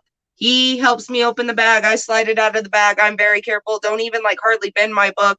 And I come in here and I'll read like, I don't know, 10 or 20 comics in a good 2 hours and then put them all back and done with my gloves. But I won't leave the room and I wear gloves the whole time. And he just laughs at me. He's like, what are you doing? I'm not ruining my book. She's like, temperature in the house has to be perfect to a certain degree. The stars have to be all aligned before I take this out of my bag. Okay, Brody. Yeah, pretty much. so speaking of since someone called it OCD, Captain, have you ever entertained the thought of taking a DC book and putting it into one of her Marvel boxes, or vice versa? Yes. And he's gotten a, what did you do with my books today? Or, hey, you can't borrow my books for your game shows because you don't file them back correctly. I'll just That- throw it right back in there. It's a I have Catwoman a- something. I'll throw it in the Catwoman's. He gets himself in trouble. I have a friend of mine who's kind of OCD about things being in order, just random things, and so a couple of nights Not yet, D-Man. we've gone to dinners, and you know the salt and pepper shakers are in a particular spot on the table, and every once in a while I'll move the shaker just to see if she moves it back, and eventually she'll move it back, and then I move it again to see if she does it. And about the third time I do it, I get like this evil eye, like, move it again. Do it again. That's what he does to mess with me. All right. It's bad. She'll take everything out of a whole long box and rearrange it her way, and then be like, "I don't have any room for this or that." I'm like, "Well, He's all, you can still fit $20 in that box. No, I can't. They do not fit in They this, do not with belong this there. particular thing. Oh yeah, Yeah, it's bad. because in my mind, I have 20. You have 20 books. You have a box with 25 books of space. That's where they should go. It's simple. not if it's a Marvel or a DC. They don't go in that box. They got its own special box. It's a simple fix. You would think. That is Like, it's funny. not bad enough that the kids even have their own box, because like our kids like to collect too. All of them have different loves for comics. So like Jules has her own box so she doesn't mess up my comics, and Amethyst has her own box, and actually we got to get her a new one because she's starting to run out of room. But like, the kids fight with me over my comics. None of them know anything about it, and they all like, I could tell if someone's been in my books because they're all not in right order. So Jules will be like, "Oh, I'm going to read this one of Mom's," and then she'll like put it toward the front of the Right. box, and I'm like, "Yeah, see, you were in here, and I know you were." Right. And it's like then it's like, okay, everybody out of the house. when I Wow. rearrange, you can come back in. Everybody out. Yeah, that is how I do it. Legit. I'm like, you take the kids to the park for the day. I'll call you guys in about 2-3 hours when I'm done going through my books.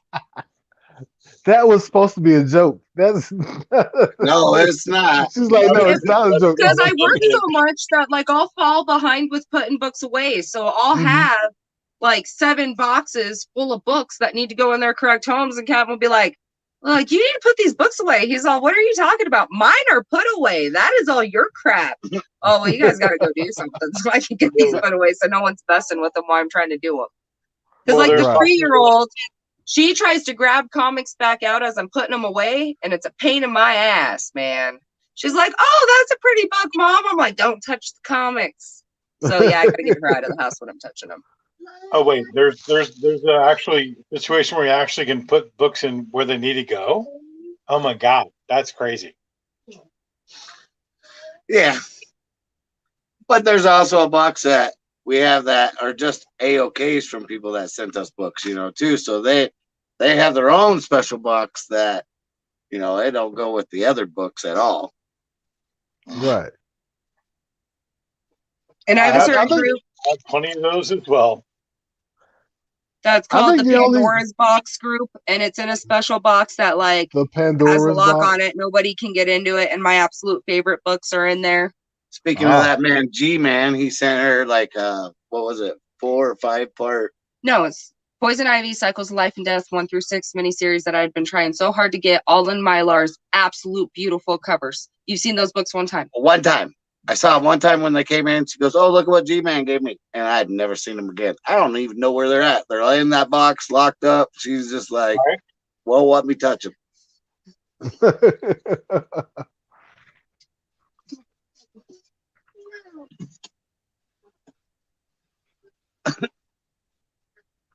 I've been there, G-Man, before.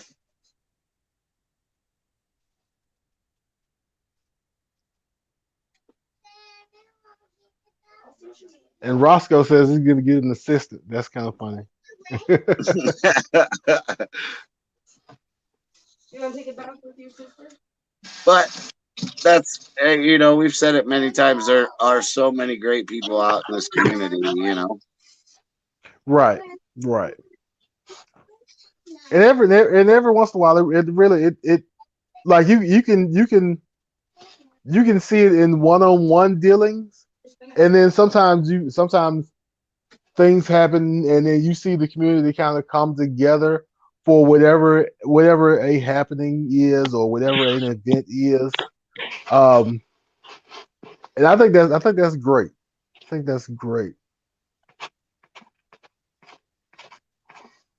And Roscoe's kind of a new guy too. I mean, I didn't know. I think he started off on Instagram, and he has like his own kind of art show. And then I met him on Lame or Frame, and now he's doing his own shows too, dropping content every week. And that's what I like, is especially new people that come into this community. Some are kind of, like yourself, you're a little scared, but there's so many welcoming people out there, like What the Deuce, Right. John, Z Collects, you know, G-Man. These guys all kind of brought me into just watching their content, and then pretty soon I was the same way. All right, I'm talking in the chat, meeting people. You know what? I'm gonna start doing my own. Like my first 3 videos are just me walking to the mail, seeing what I got. 90% of the time, I didn't get nothing. You know, I was just like, it's something. You know, it's comic book talk. I'm walking to the mail, talking to people. I'll Right. just try it. But And then again, more people are like, go on shows, do this, do that. And I'm like, yeah, I'll do that. I'll go on shows. and again, Captain, I appreciate you actually bringing me in because again, this is the first time I've actually been live. Right. I'm not showing you my face, but again, at the same time, we're talking comics, we're talking different things. We're actually, you know, hashing it up, and this is super, super cool. And thank you so much for inviting me. I can't tell you how cool this is, really, for me, honestly. Right. Well, I can't- also texted you and said, hey, you don't even have to show your face, dude. You can just block it out and just talk. That way you don't have to sit in the chat and try to.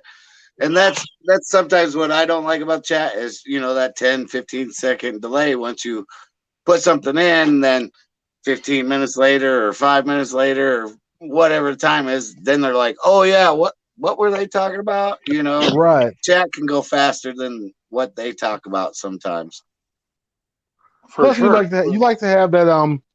If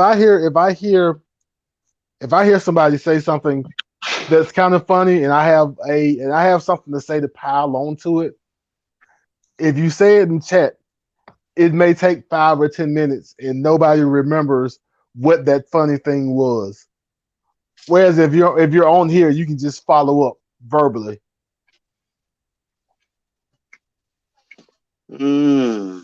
What's the easiest way to catalog your one's PC?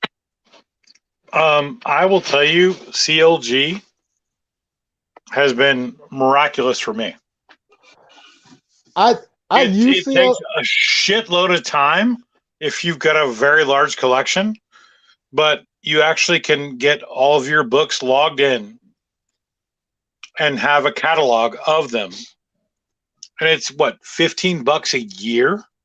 Right. So the more you add in as you continue to go, it gets, you know, I mean, $15 a year is nothing. Literally. It's like what? One variant cover. Right. It's like one variant cover, or like $233 a month ish. I mean, like if you actually want to log and you've got a grand collection, It's like makes the most $1.33 a month. yeah, it makes Yeah. the most sense. Now the bad news is it's not going to give you values about what your books are worth.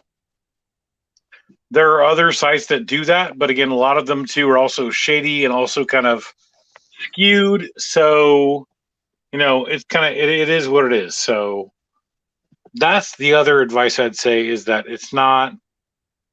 there's no complete way to log and actually show your collection as its value as it is. Not that I've seen so far. Not single one that I've ever seen, and there's been plenty I've looked up. I'm just saying. Right. I like the CLZ app. I'll forget to put books into my CLZ app from time to time, and then there's some that I thought I forgot that I try to put in double. But it's a good way to keep up with all the books you have. And right now, I'm not particularly worried about the value of any of my books. I have two the two Ultimate Fallout second prints I have slabbed, and I think that's I have a decent book here or there, but I don't have a whole lot to worry about value with so far.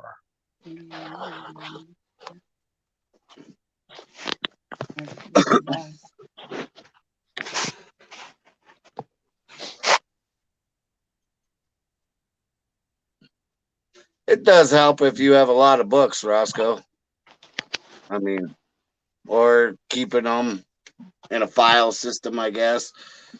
I did Cover Price there for a while, but I can't keep up. And then I was selling books there for a while and forgetting to take them out and things like that. And when you have X amount of books logged, like it's hard to go back. But and all again, of that. Go ahead, Tori. Plus, they were $9 a month, and that's like a lot of money. Oh, to be working over that's a thing.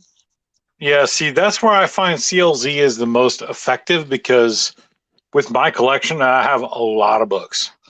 But it just helps me keep control of what I've got in my collection and what I need. So I can liquidate what I want to and delete it and actually, update other things that I need, which makes it make more sense. So again, values are not really accurately, displayed. If you've got slabs, you could actually put them in. Go Collect will actually, kind of give you an estimated value with some of that stuff. But just in general, like when you've got a large collection, I would recommend CLG for sure. And like G-Man says, it's an insurance thing too. Right. Exactly. Again, it's not about value. It's more about, what you actually have. So you don't actually go buy more things that you already have in your collection. I mean, because let's be honest, like you get to a certain point and you're like, oh, I need that. I need this. I need that. And you go, oh, wait, I already had this. I had that. I had this. You know what I mean? Like, it happens. Right. We all do it. All right. Well, it is the bewitching hour. Yeah, we should have. I'm We're about just to gonna hop probably on. end this, boys. I appreciate you guys coming on. Open invite next week too. If you guys want to come on again, we kind of shoot the ship after Marvelous's auction. That's the whole thing, is just kind of talk about comics and life. And I appreciate Deuce coming on, and I appreciate Flash by Night coming on. You guys are always welcome. Come on, chat. We had a great time. I appreciate it. I love the chat and everybody else that come on. Do you want to say anything? What the Deuce? No, man. I appreciate you actually bringing me on and let me actually talk about comics because I do love them. I mean, love you guys. Love Marvelous. I can't. I'm looking forward to actually talking to Flash by Night on a more regular basis. Because again, You're close, bro. You're close, man. We can actually go do hunts and shit. You know what I'm saying? Like that'll be cool. Like that'll be cool, man. For real. Yeah. Like that's some of the best fun we can have. Is like, yo, let's meet up. Let's go look up some stuff. Let's go find books. Let's go. You know a spot? I know a spot. You know a spot? I know a spot. Cool. That's great. Let's do that. You know what I mean? That's fun. Flash by Night, you got anything coming up? One of your videos? I'm going to try to kick out more what I call keeping up with the comics, which is basically just review videos for stuff I'm reading. And we're gonna brainstorm or brain right now brain drizzle. I think that's what I called it. We're gonna brain drizzle and see if I can come up with something unique for the channel. Any help? I'm here. Deuce is here. We got G-Man. There's a lot of people out there that can help you out and give you a little advice on stuff. Yeah. I'll definitely reach out if I need anything. Because you just want to talk. Cap's really good at that too. Just hanging out. Right. I'm a chatterbox, like what the Deuce, Yeah. But if nothing else, I'll still be around and I'll still be on IG and things like that. I can be found. I'm never hiding anywhere. Well, I appreciate it. Thanks for the chat. Don't go nowhere, guys. We'll chat a minute after the show, but good night, chat. Good night for everybody who showed up. Sub up these two guys. If you haven't already, sub up people on the chat. We love you. Thank you for stopping by and shooting the ship with us.